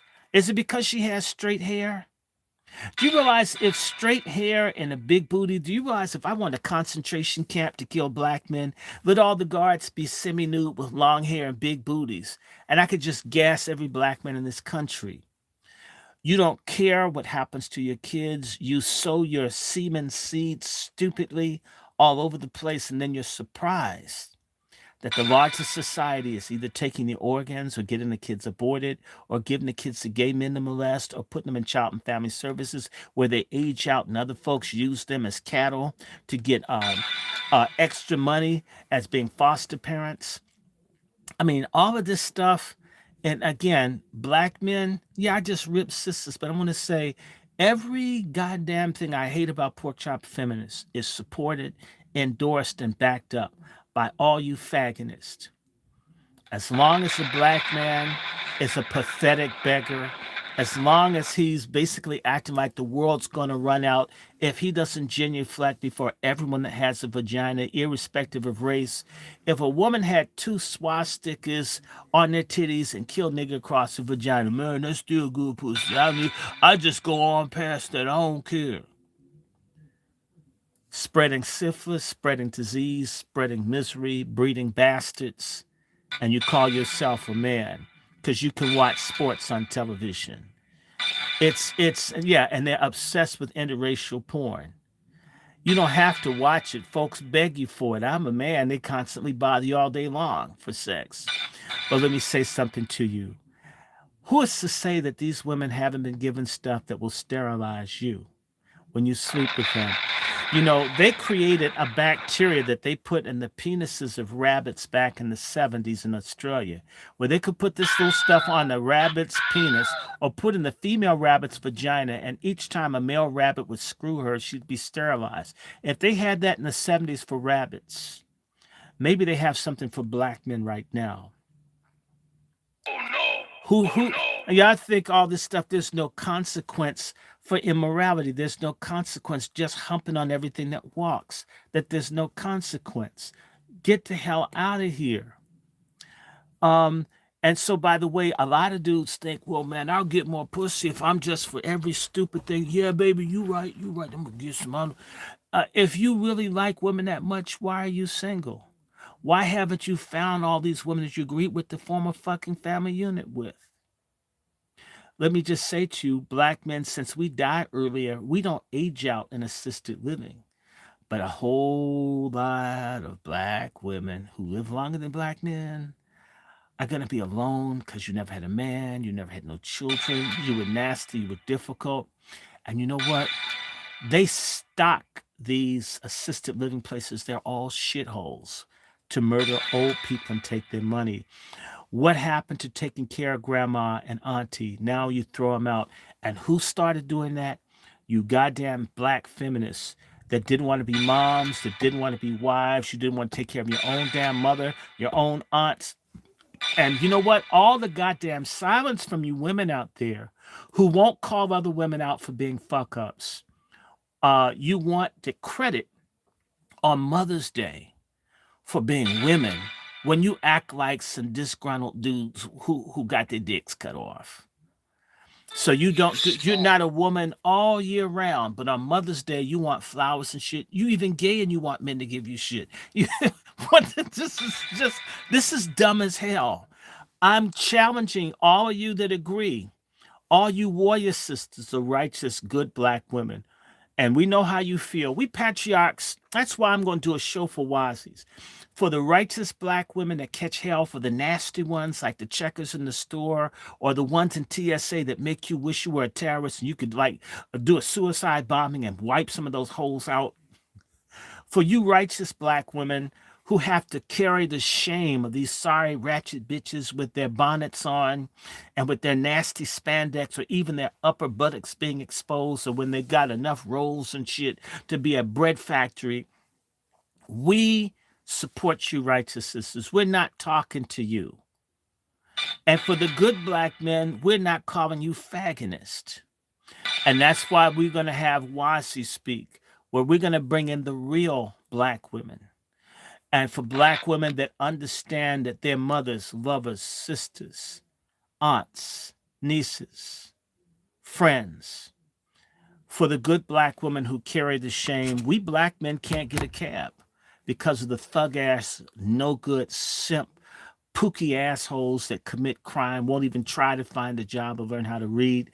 When I walk out, I encounter the hostility. The woman that got AIDS from their man, they looking at me. You haven't even touched them. We encounter that bitterness every day of our lives from women.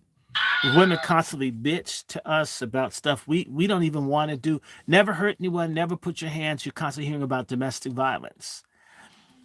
We carry the rejection and the scorn for things we've never done. Well, sisters, what has happened is for too long, black men only said, well, that's a brother, that's a brother, that's a brother. I'm sorry, George Floyd wasn't my brother. Shouldn't have put the damn dope in his mouth. If you're a real man, you can put a gun to a pregnant woman's belly. You can spend a year or two in lockup. Okay? I don't like Chauvin. I'm glad they locked their asses up. But Floyd George, fuck him. He will never be my hero. Nobody selling dope. Nobody abusing women. No one that's a porn star. Looks like screwing girls barely legal, if legal at all. They're not my brother. Sisters, you have to desistify any black woman that's not up to standard. Same way you reject black men for not having money, it's time for you to reject black women that don't have any class, any character, any values. Reject their asses. Stop talking to them. Stop being friends. And don't act like when we say bitch, it's not true. And a lot of men are bitches. When I call bitch, men are bitches too. A fagonist is a bitch. A simp is a bitch. Pookie's a bitch. Switch hitting down low people like TD Jakes is a bitch. The rappers that put out all this misogyny and they like dick and male nipple in their mouth more than they want a pussy in their mouth, they a bitch too. We're against all bitches on Pat Talk. We hate bitchdom. Bring that shit down. And we want to talk about other stuff, but just we have to get this shit straight. And I'm gonna just make this plain to you. This color purple and all this other stuff they're putting out was meant to get black women to stay behind people like Biden and Kamala. That's why they send that bitch out on the road to tell you how to kill babies. Now is the time for you guys to break ranks. Okay, we giving y'all amnesty. Pat Talk, y'all can wave a white flag. In fact, we want all of you sisters that want to be non-combatants like the Russians, that the Ukrainians quit. You can quit too. You can quit being, you can differentiate yourself so we know which holes we need to fight. I don't want to fight no hole fight no good woman that's not a hole. If you're a Wazi, we want everybody to say they're Wazi. Let people know I'm for black men and I'm for the black people. I'm for humanity. Again, I never preach racial hatred because white doesn't really exist except for when they don't want to give you something. Black does exist because blacks always existed. White is a photo negative of what black is. All right. So we want you sisters to disinvest from pork chop feminism, to stop supporting things that are negative, to stop getting behind things that are anti-baby, anti-family, anti-God. It's time for black women to be pro-life again. Let me tell you something. There are a whole bunch of black men who are depressed. You have niggas committing suicide because they don't see, I mean, literally, if you marry someone, they're going to divorce you, make the kids hate you. I mean, dudes ready to end their lives. They can't figure out they can't do anything right because pork chop feminism and radical lesbian feminism is against patriarchy, which means I can't be anything but a damn patriarch. Saying I'm a patriarch is saying I'm a man. When you say get rid of patriarchy, you're saying get rid of manhood. What the fuck am I going to be? And then when if we're feminine or not masculine enough, you make fun. If we're masculine, you make fun. If the bass of your voice, if our voice are high pitched, you sound like me, right? Do y'all realize how clusterfuck you are in your brain? I'm not talking to you wazies. And we're gonna keep saying this. Patriarchy has to come back. Feminism and matriarchy must go. Wherever there's dysfunction, murder, drug addiction, suicide, STDs, there you have matriarchy. Where you have black progress, black freedom, black thought, you have patriarchy. Feminism and black patriarchy and black survival can't coexist. And it's left to you in the audience to determine if you want black people to survive. The experiment of black women pretending to be men and being social hermaphrodites is over. You know, it's sort of, it just doesn't work. I mean, you bastards and hoes are like 8-track tapes. I mean, it played good in the day, it don't play no more. We can't find anything to fit it in. Like your body mass, there's no car that you can get in. Have you ever seen the picture of the big pork chop feminist in a sports car? Mm. Anyway, let me stop. I want to remind everybody, Chef C and Negro, I want you to step in for a second. I'm going to take a break, but rebel against feminism. The shit has to go. It's unacceptable. We can't work with it. Negro. And shout out to brother Dr. Short. Ladies and gentlemen, make sure you go ahead and subscribe to all the platforms. Angry Black Men's Book Club on their next podcast. Brother Negro, that was a good cook up. Man, that's a hard act to follow, brother. Like, when you got this man dropping nuclear bombs, dropping elbows and shins and everything on these faggonist dudes and and women that are against having a family. Like, damn, it just reminded me of that. Remember that sitcom of that white guy that was smacking everybody at the party? That was Dr. Short right there. He was just laying everybody down, just laying them down. Jesus. But I definitely want to stay on topic though. What I observe looking at those three women, I see white, black, and brown. Say it again, sir. Say that again. I know you laughing at that one. I said, when I see out of that group, those three women that you showed me, those three Indian red dots, I see a black Indian, I see a white one, and I see a brown one. You know, I see their Indian flag or whatever you want to call that, you know, how they want to infiltrate American society. You got the white perspective going down. Shout out to Nikki. You got the Kamala Harris brand. You got the black girl magic edition, and then you got the brown girl edition, straight off the border. So like, pick your flavor. Man, listen, I was just bringing up some stuff here. Shout out to DW in the chat. Shout out to everybody that's on in all the chats over here. I was bringing up the article, y'all, where Nikki Haley, she cheated on her husband with a lobbyist. She cheated on, and then she also cheated with a different guy, who was, I believe. He certainly repaired that. How about he repair our reparation needs? That's what he needs to be doing, repaying our reparations needs. You know, She cheated with a consultant. I got an article here. I think I need to share this article here. Nikki Haley is bending over. Okay, let's hold on now. See, politics. She's kind of like Miley Cyrus with the wrecking ball. I don't know if she was sleeping her way to the top other than just sleeping her way around. No, she slept her way to the top, and the same thing happened in Trinidad, where these stupid black men following their dicks. Okay, see, you should run your dick, not your dick run you, black men. In fact, that's why on Saturday we're going to be talking about dick control from a biblical perspective. Romans 8 and the book of Judges. We're going to talk about sorry ass black men in ancient times whose dick brought the downfall of their people. And so to me, I think it's ridiculous. You act as if there's no satisfaction. You can't be in love or can't care or have unless you're a complete dickhole. It's disgusting. Those women that were Indian screwed these black men in Trinidad. And these men were so happy they're screwing someone with long hair. And then now the Indians completely run Trinidad. The black folks are criming, killing, miserable. It's same thing in Guyana. And so I'm thinking, you know, I hate to say it, there's not another group of men on earth, black men, who, for foreign pussy, sell out their whole people as if the world's going to run out of pussy. You would compromise and destroy your whole people. If your dick is that important, I'm sorry, I wish that shit would cut off.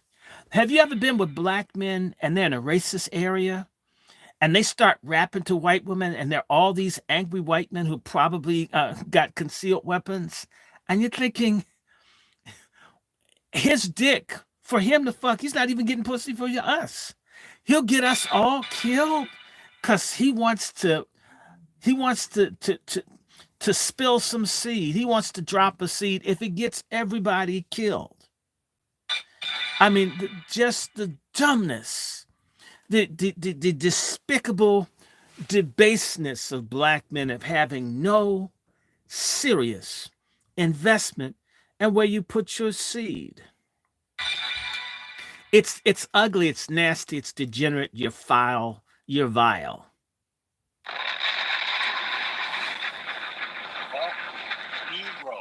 We heard it first from Brother Dr. Randy Short. I gotta tell you, listen, check this out. Y'all check out this screen real quick. I mean, we gotta listen. There's two sides of that coin too. As far as people not having any integrity, particularly these women, not giving a crap about where they put that raggedy cooch. Okay, so man. You gonna get on that Kevin Scott? You gonna get on that Tim Scott guy with that raggedy white woman? Listen, Tim Scott is a bootleg, lost and found Negro, and then lost again. I don't like. Listen, let's take a look at Nikki Haley real quick. Look at Nikki Haley. Now this article, y'all, is coming from the Daily Mail. All right, Daily Mail. Now, they wanted to try to scrub this off, but let's go ahead and read it a little bit. You know, I sent that shit to you right away. The minute I saw it, I sent it out to everybody. I can tell the world about this. Let's read on it a touch here. Presidential candidate Nimrata falsely denied cheating on her husband when she was accused of engaging in two extramarital affairs. Busy busting it open. Mm-hmm. Okay. Or actually, they probably walked in. It's probably, sort of like a garage after a hurricane ripped the door off the hinges. Very busy. I tell you, these candidates here, they will toss that thing up to get a position. That shit is crazy. But let's is it a prerequisite that they have to hit the corner before they hit the pole? Casting couch, or is it I don't know what they're doing at the podium, but two extramarital affairs during her gubernatorial campaign. Multiple sources who worked with her claimed. So everybody knew that she was getting busy. Yeah, they know that's why Trump is ahead by 40 points. Notice that the media is being silent about. The men said they screwed it. And nobody's saying that they didn't. Unlike Trump, where there was some, Trump's gonna say whatever, but just isn't that amazing? Isn't that amazing that well, let's make it make sense, Brother Short. Check this out. What happened? Well, first and foremost, we all know what happened when they came out and said Trump talk about grabbing coochies. right? They ran that for damn near 2 weeks, two No, they weeks. ran. They Almost no, month. they've been running it ever since. See? So now we got a Nikki Haley, and nobody's talking about her cheating on her husband while having two side And dudes. he's in the military. He's in a theater of combat. Do you realize if you were on the base, they could put her in jail? Under military rules, she's a criminal. It's different when you're in the military and your wife cheats. Wait. Dr. Short, I got a question. And why she's not being removed as a candidate because of her behavior? Because the same globalists that are using pork chop feminism to destroy black people, the Koch brothers and all these people that hate black people's guts are looking to put her in to be basically they keep they I've been saying OWB, which stands for Obama with boobs. Okay, Kamala couldn't get through. Now they've got another Obama with boobs. Listen, they've been waiting on it. They tried to give the homegirl with the small fade with the short season. They tried to get this one up. You mean That didn't. Urkel? That looks like Yeah, Urkel. they got the little fade, the little small fade, not the And she's small a season. Haitian and she stole. She Right, stole from Dr. Swain. It's a black American woman that this Haitian broad stole all this stuff from this black American woman. And she's gotten all the benefits. And the black American woman, you know, who she's stolen the work from, she got the write off. Trust me, I know what it's like to be in a university, and I'd have teachers say the foreign blacks are smarter than American blacks. Everybody black that's foreign is smarter than the black American. No matter what, they're always smarter than you. You guys, I had Boule Negroes tell me I was inferior to people from the Caribbean and Africa.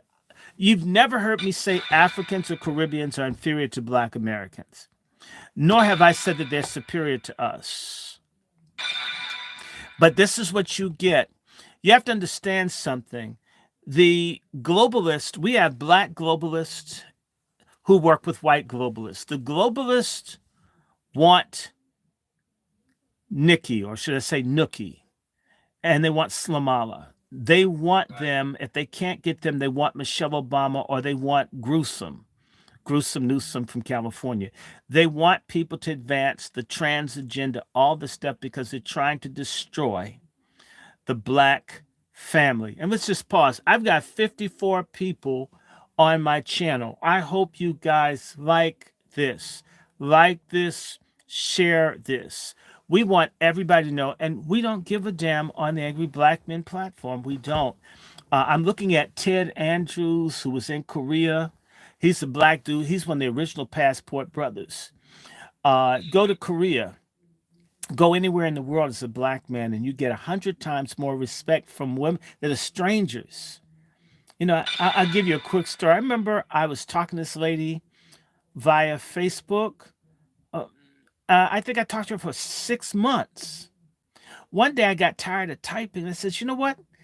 Do you mind if I have your phone number?" This bitch told me she was scared. I'm thinking, I mean, I talked to you for 6 months. I've never talked to you about sex. I've never talked to you about relationships. I've never talked to you about anything that would imply I'm trying. And you have you know what I did? I went and blocked her ass. I want you to be real secure. So I never talk to your ass again. Now your pussy's safe forever. Bye, bitch. How dare you imply? I mean, you know what I'm saying? A man that just wants some pussy would have hit you up in the first conversation. You mean 6 months later, you had a problem? See, black men, stop being friends with these goddamn pork chops. They're bleeders. They draw off energy. They have no intention. They don't want to be your friend. They simply want your time and your energy without giving anything in return. They're narcissists. They're users. They're takers. Never be friends to a woman that doesn't show you that she's willing to be friends back. You can't win them over. You'll never have enough. You'll never have enough anything because you got a dick and nuts, and that's too much. And that same woman will bitch to you about how badly women treat you and men treat you while she fucks over you. No, no, no, no, no, no, no, no, no. Never, ever. Don't be friends to any woman that's a feminist. Ever. If a woman really in any way liked you, they know within the first 30 seconds whether they would trust you or not with their phone number. 6 months and then you tell me you feel like you might be stalked. Well, why the fuck did you write me? I didn't even write their ass every day. I may talk to them every other week. They felt stalked. Mm. I'm telling you, black American men, I'm gonna tell you, we're such beggar whores. Even women overseas kind of see us as weaklings. And they'll try shit with you that they would never try with men from their own culture. Never. Black American men, you've been lied to. You're too busy trying to defend your mama when maybe your dad left for the right reason or maybe your mama lied. I noticed that black men are far more traditional than black women are. Black men don't necessarily say bad stuff about the mother to the children no matter what. The mother doesn't give a fuck about how good, she'll just destroy everything because they're reckless. And see, the only way to change that is the woman needs to, like that Simone Biles, my favorite gymnast, to recognize that you're privileged to be with a black American man. The same way having American passports is a privilege, the same way being in America is a privilege. You're lucky to have me. And for all the spoiled, irrational sisters out there, all you pork chops, you hoes need to go to Brazil. You hoes need to go to England where black men don't date black women and see the alienation that happens when men have no interest in women from their culture. You see, most of you don't go anywhere but to places where you're worshipped and you're catered to. In fact, you stay in this pork chop bubble where you're not confronted, where you have to compete for a man. Let me tell you, a lot of hoes, and I know that shit happened in Dubai. You know why that bitch had a meltdown in Dubai? The when they locked up is in Dubai. There are all kinds of women there chasing the men with money. There are women leaving Dubai because they've never been in a culture where the women were aggressively after men. In other words, a woman that will cater to a man. These women from these societies where men cater to women that don't appreciate them, you give them a box of chocolates and they hit you with it and laugh. You should get me some Swiss chocolate. That's from Belgium. I don't. That's common, right? That shit's unheard of, except for in certain places. All this shit you watch on TV. When these women go to a society where men have value, a lot of American women, I'm sorry, sisters, y'all can't compete, can't cook, can't fuck, can't cooperate, can't mother, can't save money, can't hold a conversation, can't empathize, can't keep the weight off. That you would never make it abroad. You would never make it abroad. And now that people can get a butt lift, that used to be an advantage. Y'all don't even have ass in your favor anymore. Collagen, they can get big lips. Tanning spas, they can get the skin darkened. See, the one thing that you've got that you refuse to use is your mind and your culture, or should I say, to get the right mindset and the right culture. It's here, it's available. To have the one thing that the man needs, that's the psychic, spiritual connection with the woman. That's the pussy that you don't want to give up. You'll let him have some leg. You won't give him cooperation. You won't give him respect. You won't give him honor. You won't let him be. You won't give him peace. And as a result, as the world's globalizing, basically, I would say, the pussy market has changed. Same way you get cheap electronics from China, shit works as good as stuff from America. You don't even see Zenith anymore. Zenith is a lot like overpriced pork chop pussy. There will be no market for it. It's too expensive. You can get it abroad. You've outsourced your sexual jobs. That's why you're unemployed. And because you don't like patriotism, and because you don't want to have good pussy made in America, then nobody buys black American. I'm being kind. I'm warning you. Compete or die. Join in the battle for truth. Um, Go and get some counseling. I know women I talk to, and they've got all this trauma from youth, and I always say, "Hey, look, see a counselor." They're too proud to work out their bullshit. They figure that they can find and break in and get free psychotherapy from the men that they're friends to instead of confronting their own shit. Ain't nobody got time for that. Mommy issues, daddy issues, family issues. Why does every man have to be fucking a Sigmund Freud to even be in an asexual relationship with your sorry asses? No food, no pussy, and headaches too? Fuck, sounds like a fight to me. Mm, I'm sorry. And this is a problem, and it's all over the Western world. I was in England. Let me tell you something. I was in England, and the entire time I've been to London about 6 or 7 times. I never made friends or with any black woman in England. Not one. And it's not like I wouldn't. They wouldn't even speak to you. In fact, the women in England, they don't wear the bonnets, but they do leave the house where their hair looks like roadkill and shit. However, the white women were very friendly. Belgium, Switzerland, everywhere. However, in Belgium it's a little different because the women from the francophone countries were there. The sisters there were much nicer. English speaking black women, you guys have a fucking problem. Y'all need to fix it because we can have a black family with anyone, with an Eskimo. Matthew Henson did that shit up in the igloo. Oh, yes, he did. It was cold outside, right? Um, I will have a black family with any woman I get with will be a black family, even if it's a white woman. Not like I'm running after white women. I've been saying no to white women since I was 5. Shit, what if we start saying yes? What if we start saying yes? I agree. Feminism is a mental illness. All feminists are certifiably crazy. And that's why up to 20% of the women in this culture are narcissists and they're on psychotropic drugs. Y'all crazy psycho bitches. The problem isn't a man shortage, it's a good pussy shortage. We have a bad pussy glut in America. There's so much of it, nobody wants it. You know, it's sort of like if you fix too many greens and they go sour in the refrigerator. That's a lot. That's such a surplus. You know, let me evidence of bad pussy is the rates of obesity in this culture.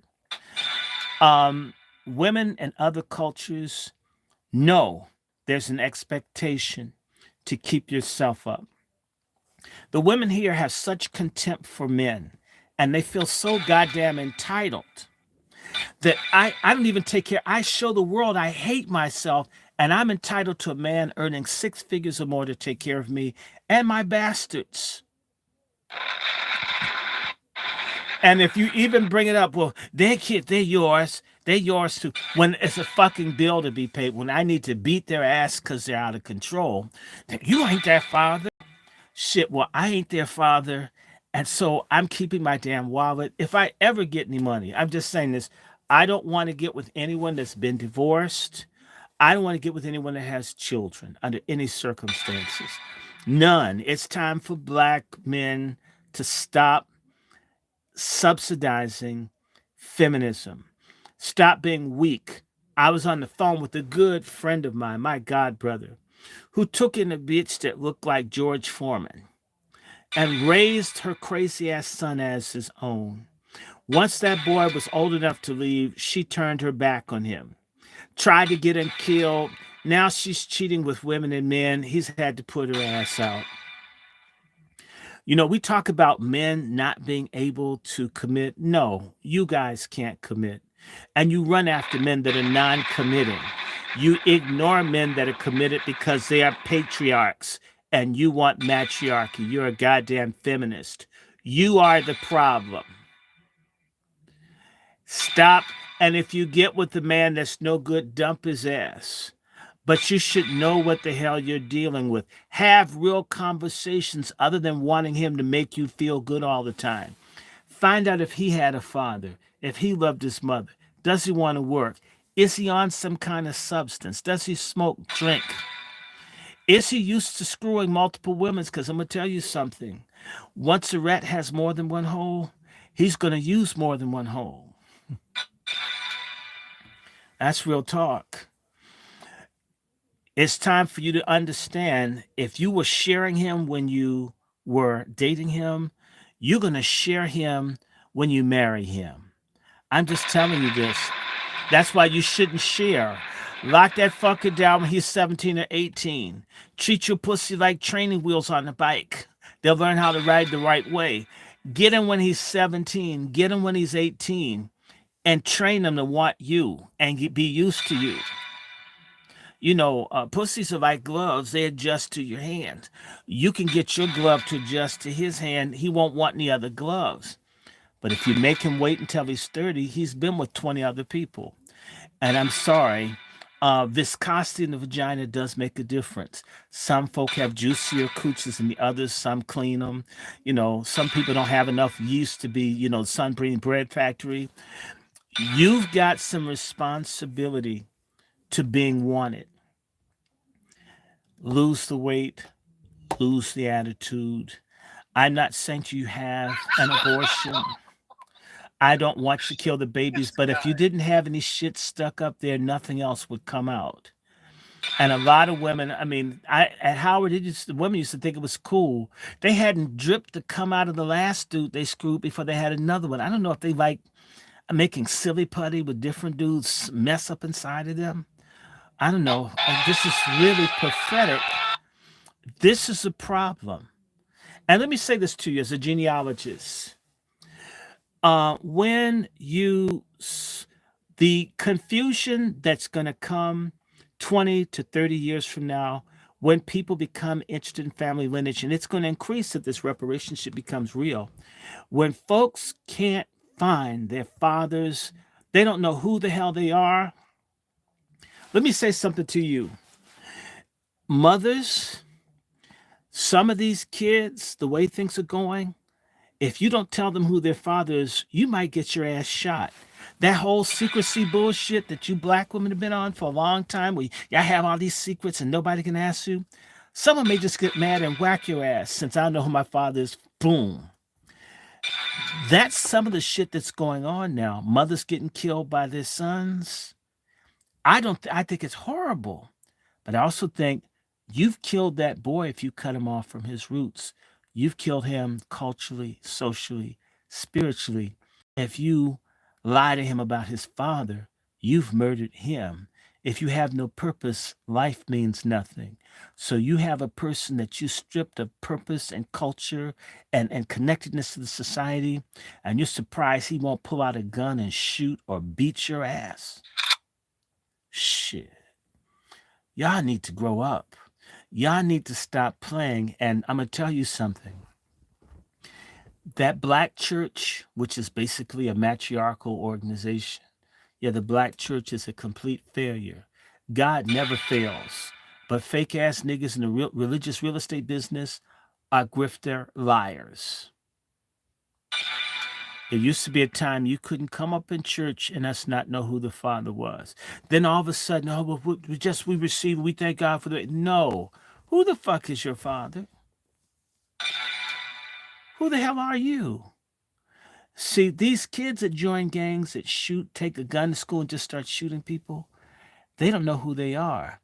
It's your responsibility, woman, phenomenally, as she used to say, phenomenal woman, to tell the kids who the hell their fathers are.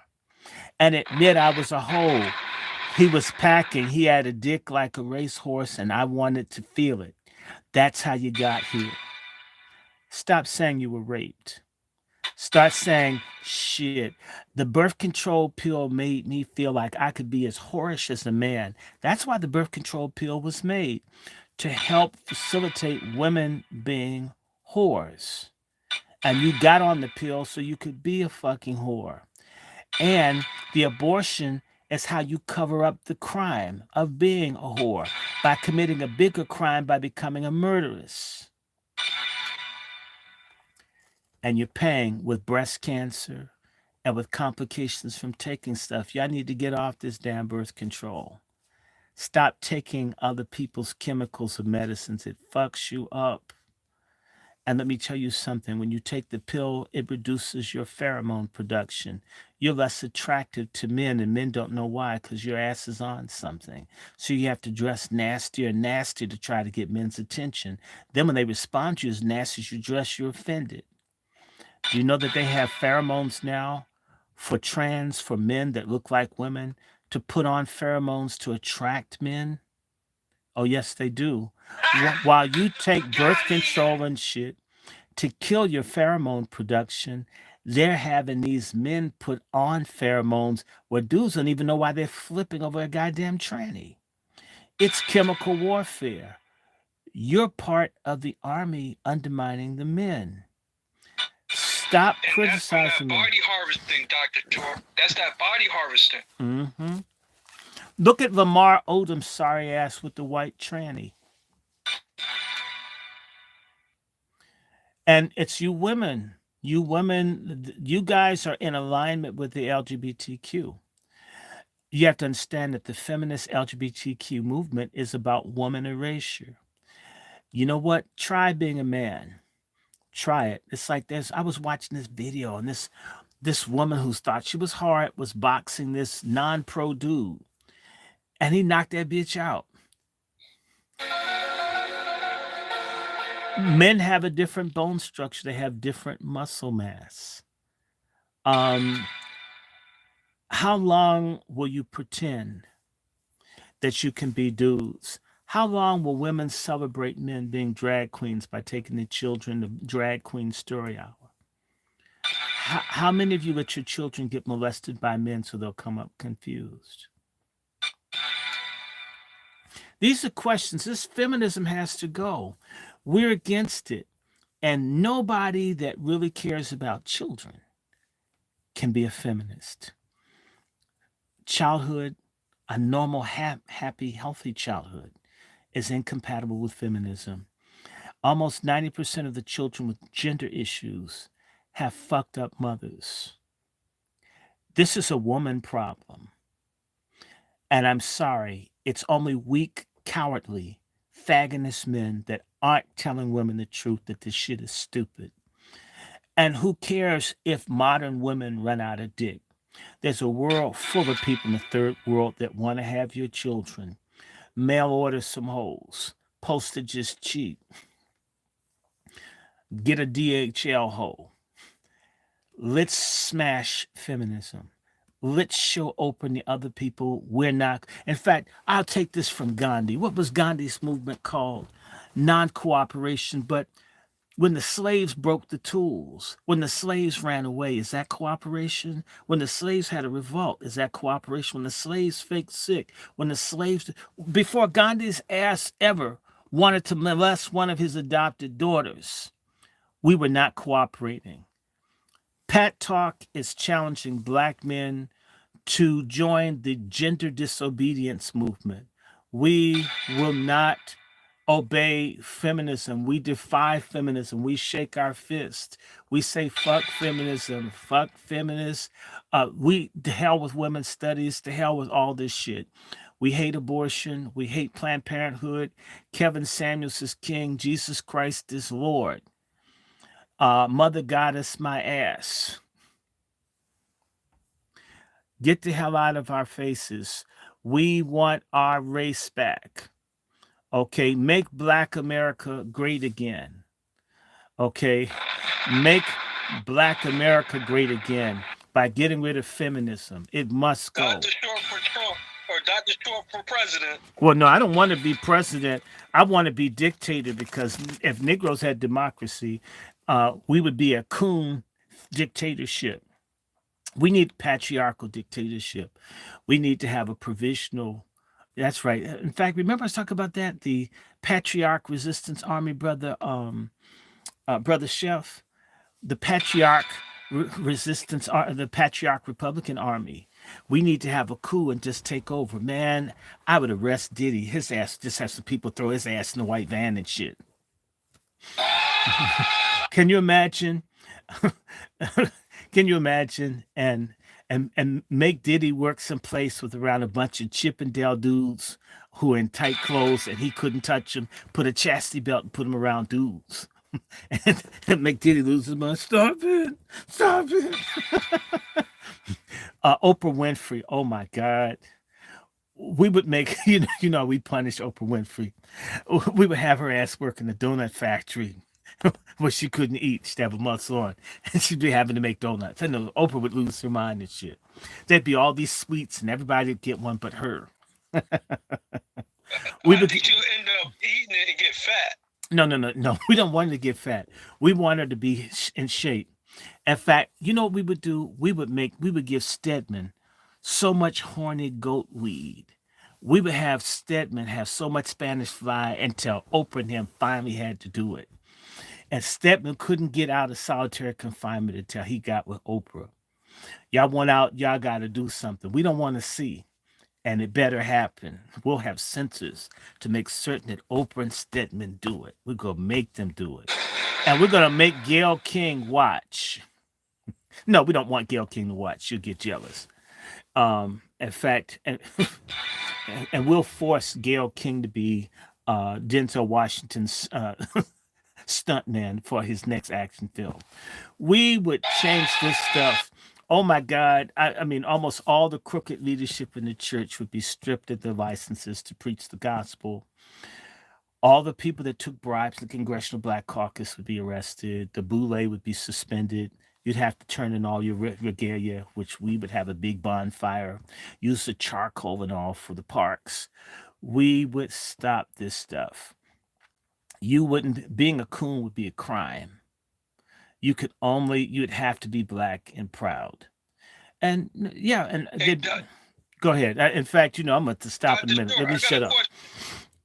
Dr. Short, I got a question. I think that all the frats and sorority, that stuff needs to go into a museum. No, we Just like don't the even want people to. Confederate. We don't even want people to remember it. It all needs to go. All of it needs to go. Feminism needs to go. Planned Parenthood, all of those offices would be closed. Performing abortion would be a life sentence. If you kill a black baby, you have to go to jail. Um, and we would stop this stuff. By the way, this person Food asked stamps will me. be a crime. Yep. Food stamps will be a crime. No, I wouldn't. Shit. I think food stamps are cool. My issue is food stamps for families. You better have a regular dude that you're married to screwing to get the benefits. The benefits go to the man. Notice what they've done is they've made the benefits go to the woman. That's to pull the man and woman apart. Okay, we need to bring the man and woman together. This brother asked me talk about black men in jail as a cause of lying black women. One of the main reasons that black men have problems is the drama that black women cause. A lot of black women do a lot of wicked stuff. They cause fights. The second leading cause of homicide over between black men is fighting over black women.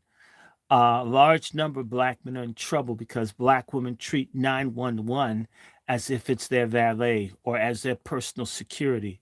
You don't work shit out and then you call the state to intervene. Basically, black women treat white male power as their henchmen to deal with the bullshit that they generate in their own lives. You run the fathers out of your life, you run the men off, and then when these boys get a certain age where you can't control them, when you use them to disobey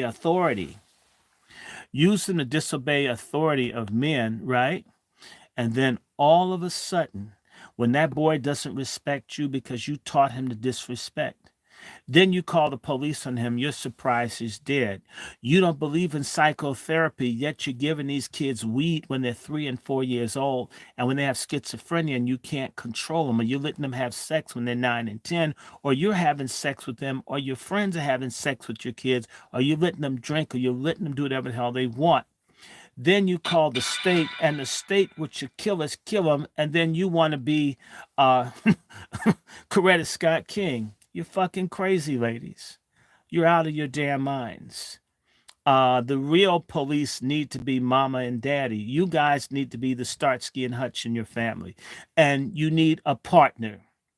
You didn't have the baby by yourself. These dumbass hoes act as if they're self fertilizing like worms. You're not a nematode, you're a human being. It takes two to tango, it takes two to make a baby. I mean, this is some mental illness, and it's satanic and it's Luciferian. And again, black men, it's our fault. We have to tell the truth. You have to tell women the truth. Stop lying and stop being pole hole bitches. There are too many bitch black men who don't. In fact, the women, it's like the guys in school that are studious don't get the pussy. It's the guy who's the class clown that's smoking weed in the bathroom, that's fighting all the time. That's the guy they want to reproduce with, which means she wants to make another no count nigger bastard like his sorry ass father. You want black men's quality to improve? Stop breeding with fucked up men. Stop sleeping with sorry ass criminal men that are mentally slow. Stop messing with people who aren't worth a damn. If your quotient of who you'd lay down with would go up, so would the quality of the children. In fact, marriage is for the creation of godly offspring. So when you don't get married and you're just kicking or just shacking, you're making social confusion. And and you've been told just because you have a pussy that you've got it together. Well, maybe your pussy's good, but you as a person are terrible. There is bad pussy, and a lot of you have it.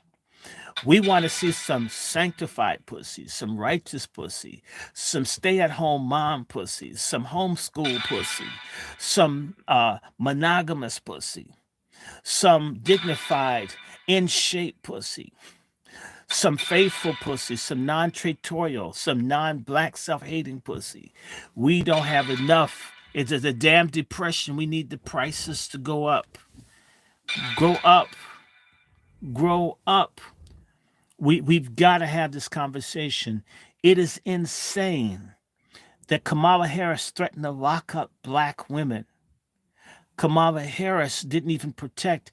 I have a friend whose son, his cadaver was gang raped or sodomized by white men.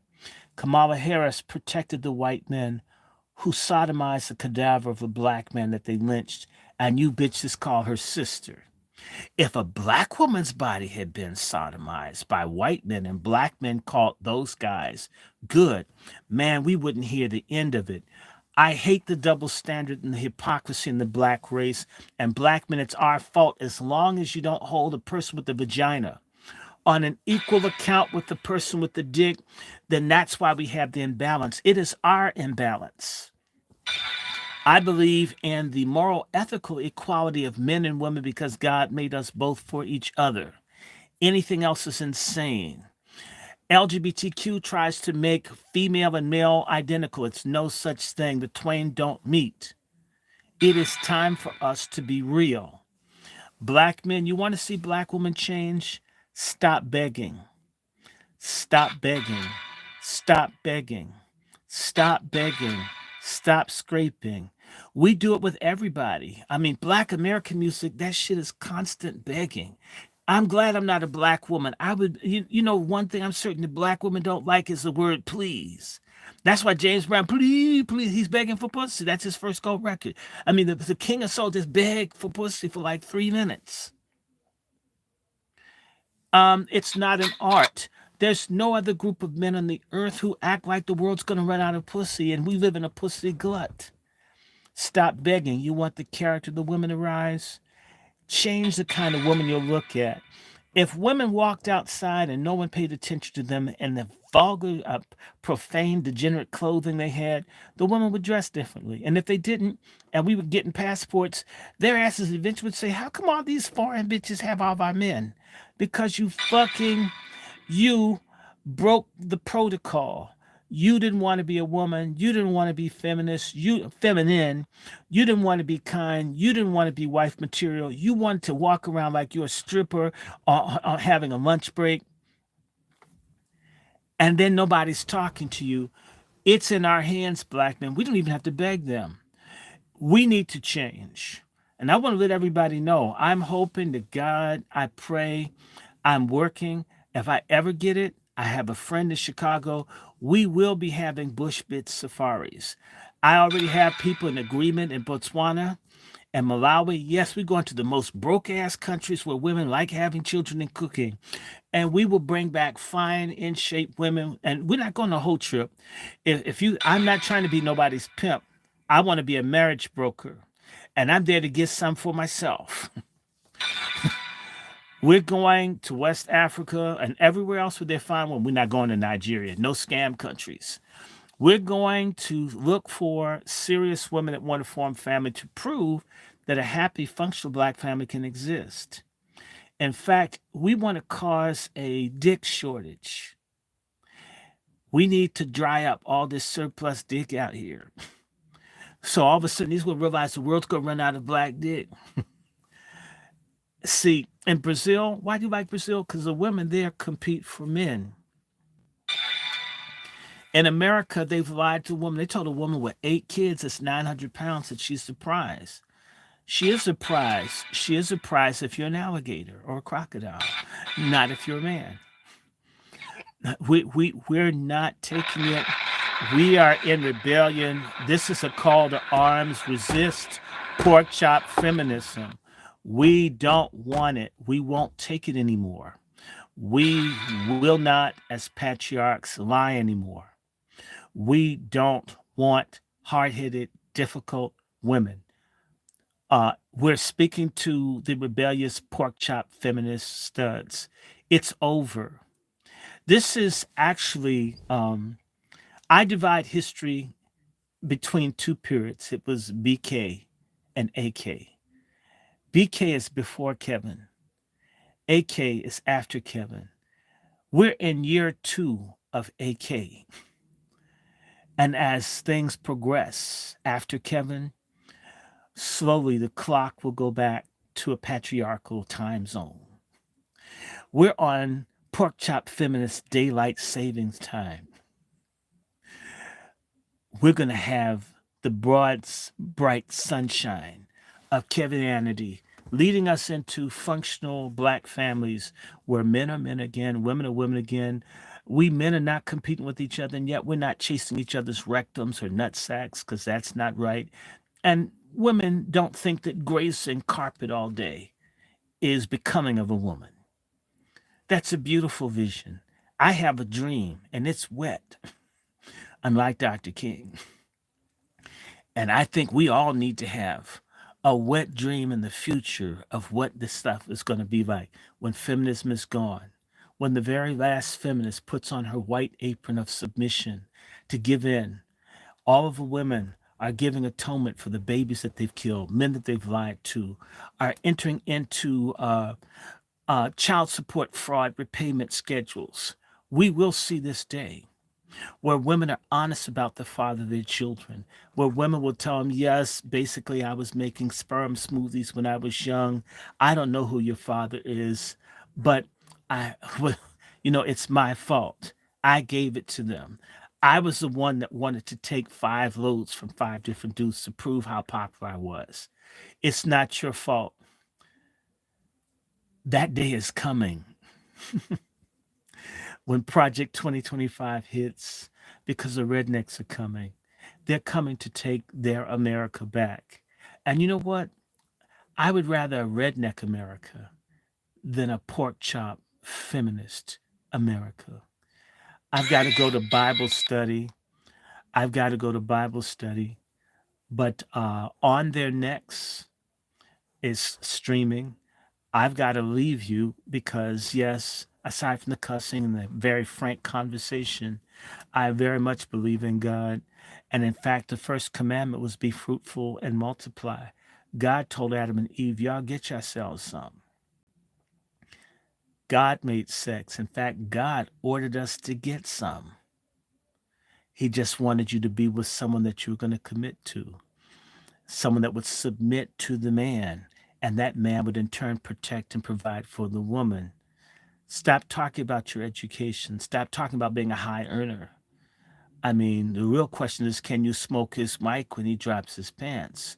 Is your mac and cheese better than that box shit at the Dollar General? What kind of mommy are you?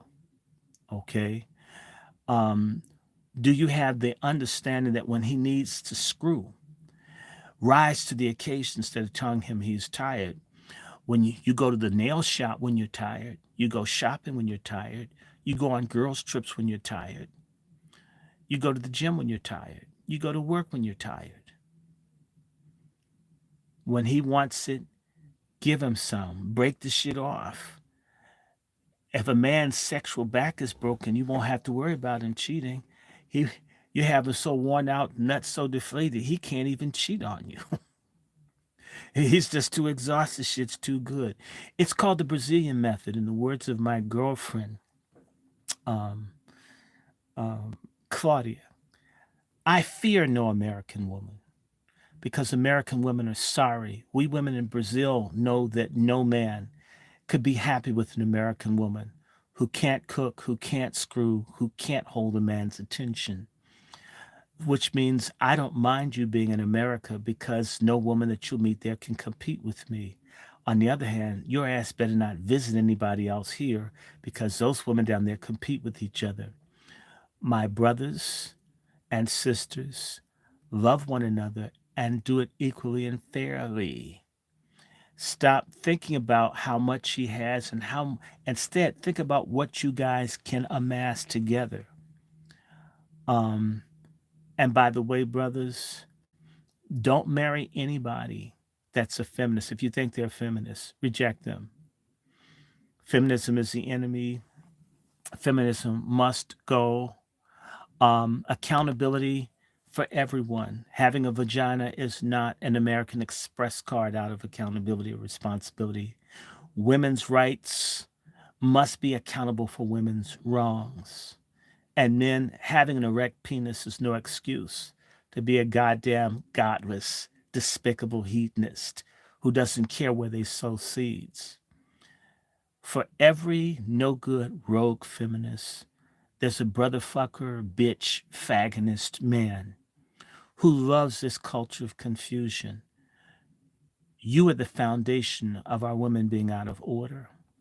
I focused attention on women because they are the most visible element.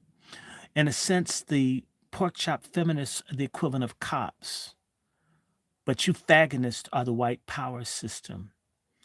It is no good black men who subsidize and reinforce the filth and degeneracy. When men lead, women have no choice to follow. Stop running after pussy and let pussy find you. With that, I have to sign out. May the Lord bless and keep you. May his face shine upon you. We need MFM. We need the motherfucking money. Be a coon buster. Feminism must be abolished. Be disobedient to gender confusion. God made man and woman and nothing else. I must go. Good night, Miss Scales. Please support the Angry Black Man's Book Club, Pat Talk. And yes, do not vote for Nikki Haley. She's a sorry, vicious, racist, pass for black broad like Kamala Harris. Abortion will always be murder. Abortion will always be a depopulation program to get rid of us. You must resist it. And if America's not a racist country, why does Tim Scott have to pick a woman that looks like one of the Geico cavemen shaved down? And why does Nikki Haley use skin lightening cream? Give me a goddamn break. I gotta go, guys. My saints are waiting. Support this channel. You can cash app. Yes, I'm gonna put that shit in there. Cash app me. Donate, donate, donate. Patreon me at Dr. Randy Short. Support this.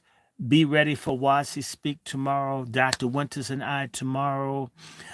Get ready for um, Dr. Claude Anderson Saturday. Get ready for at least one Salt Sabbath sermon. I may do two. God's message to the black man. In fact, if you have a Bible, please read Romans 8, We'll be talking about dick control from a biblical perspective. God gave you a dick and he also gave you rules and instructions on how to use it. I must go. I love you all. Bye, bye, bye.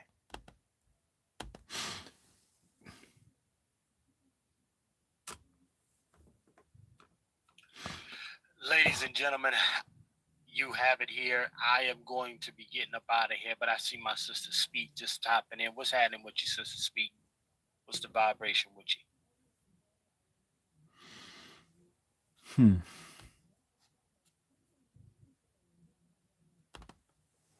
We had we had we had we had to blow this shit up. Blow it up. See you. I gotta get out of here.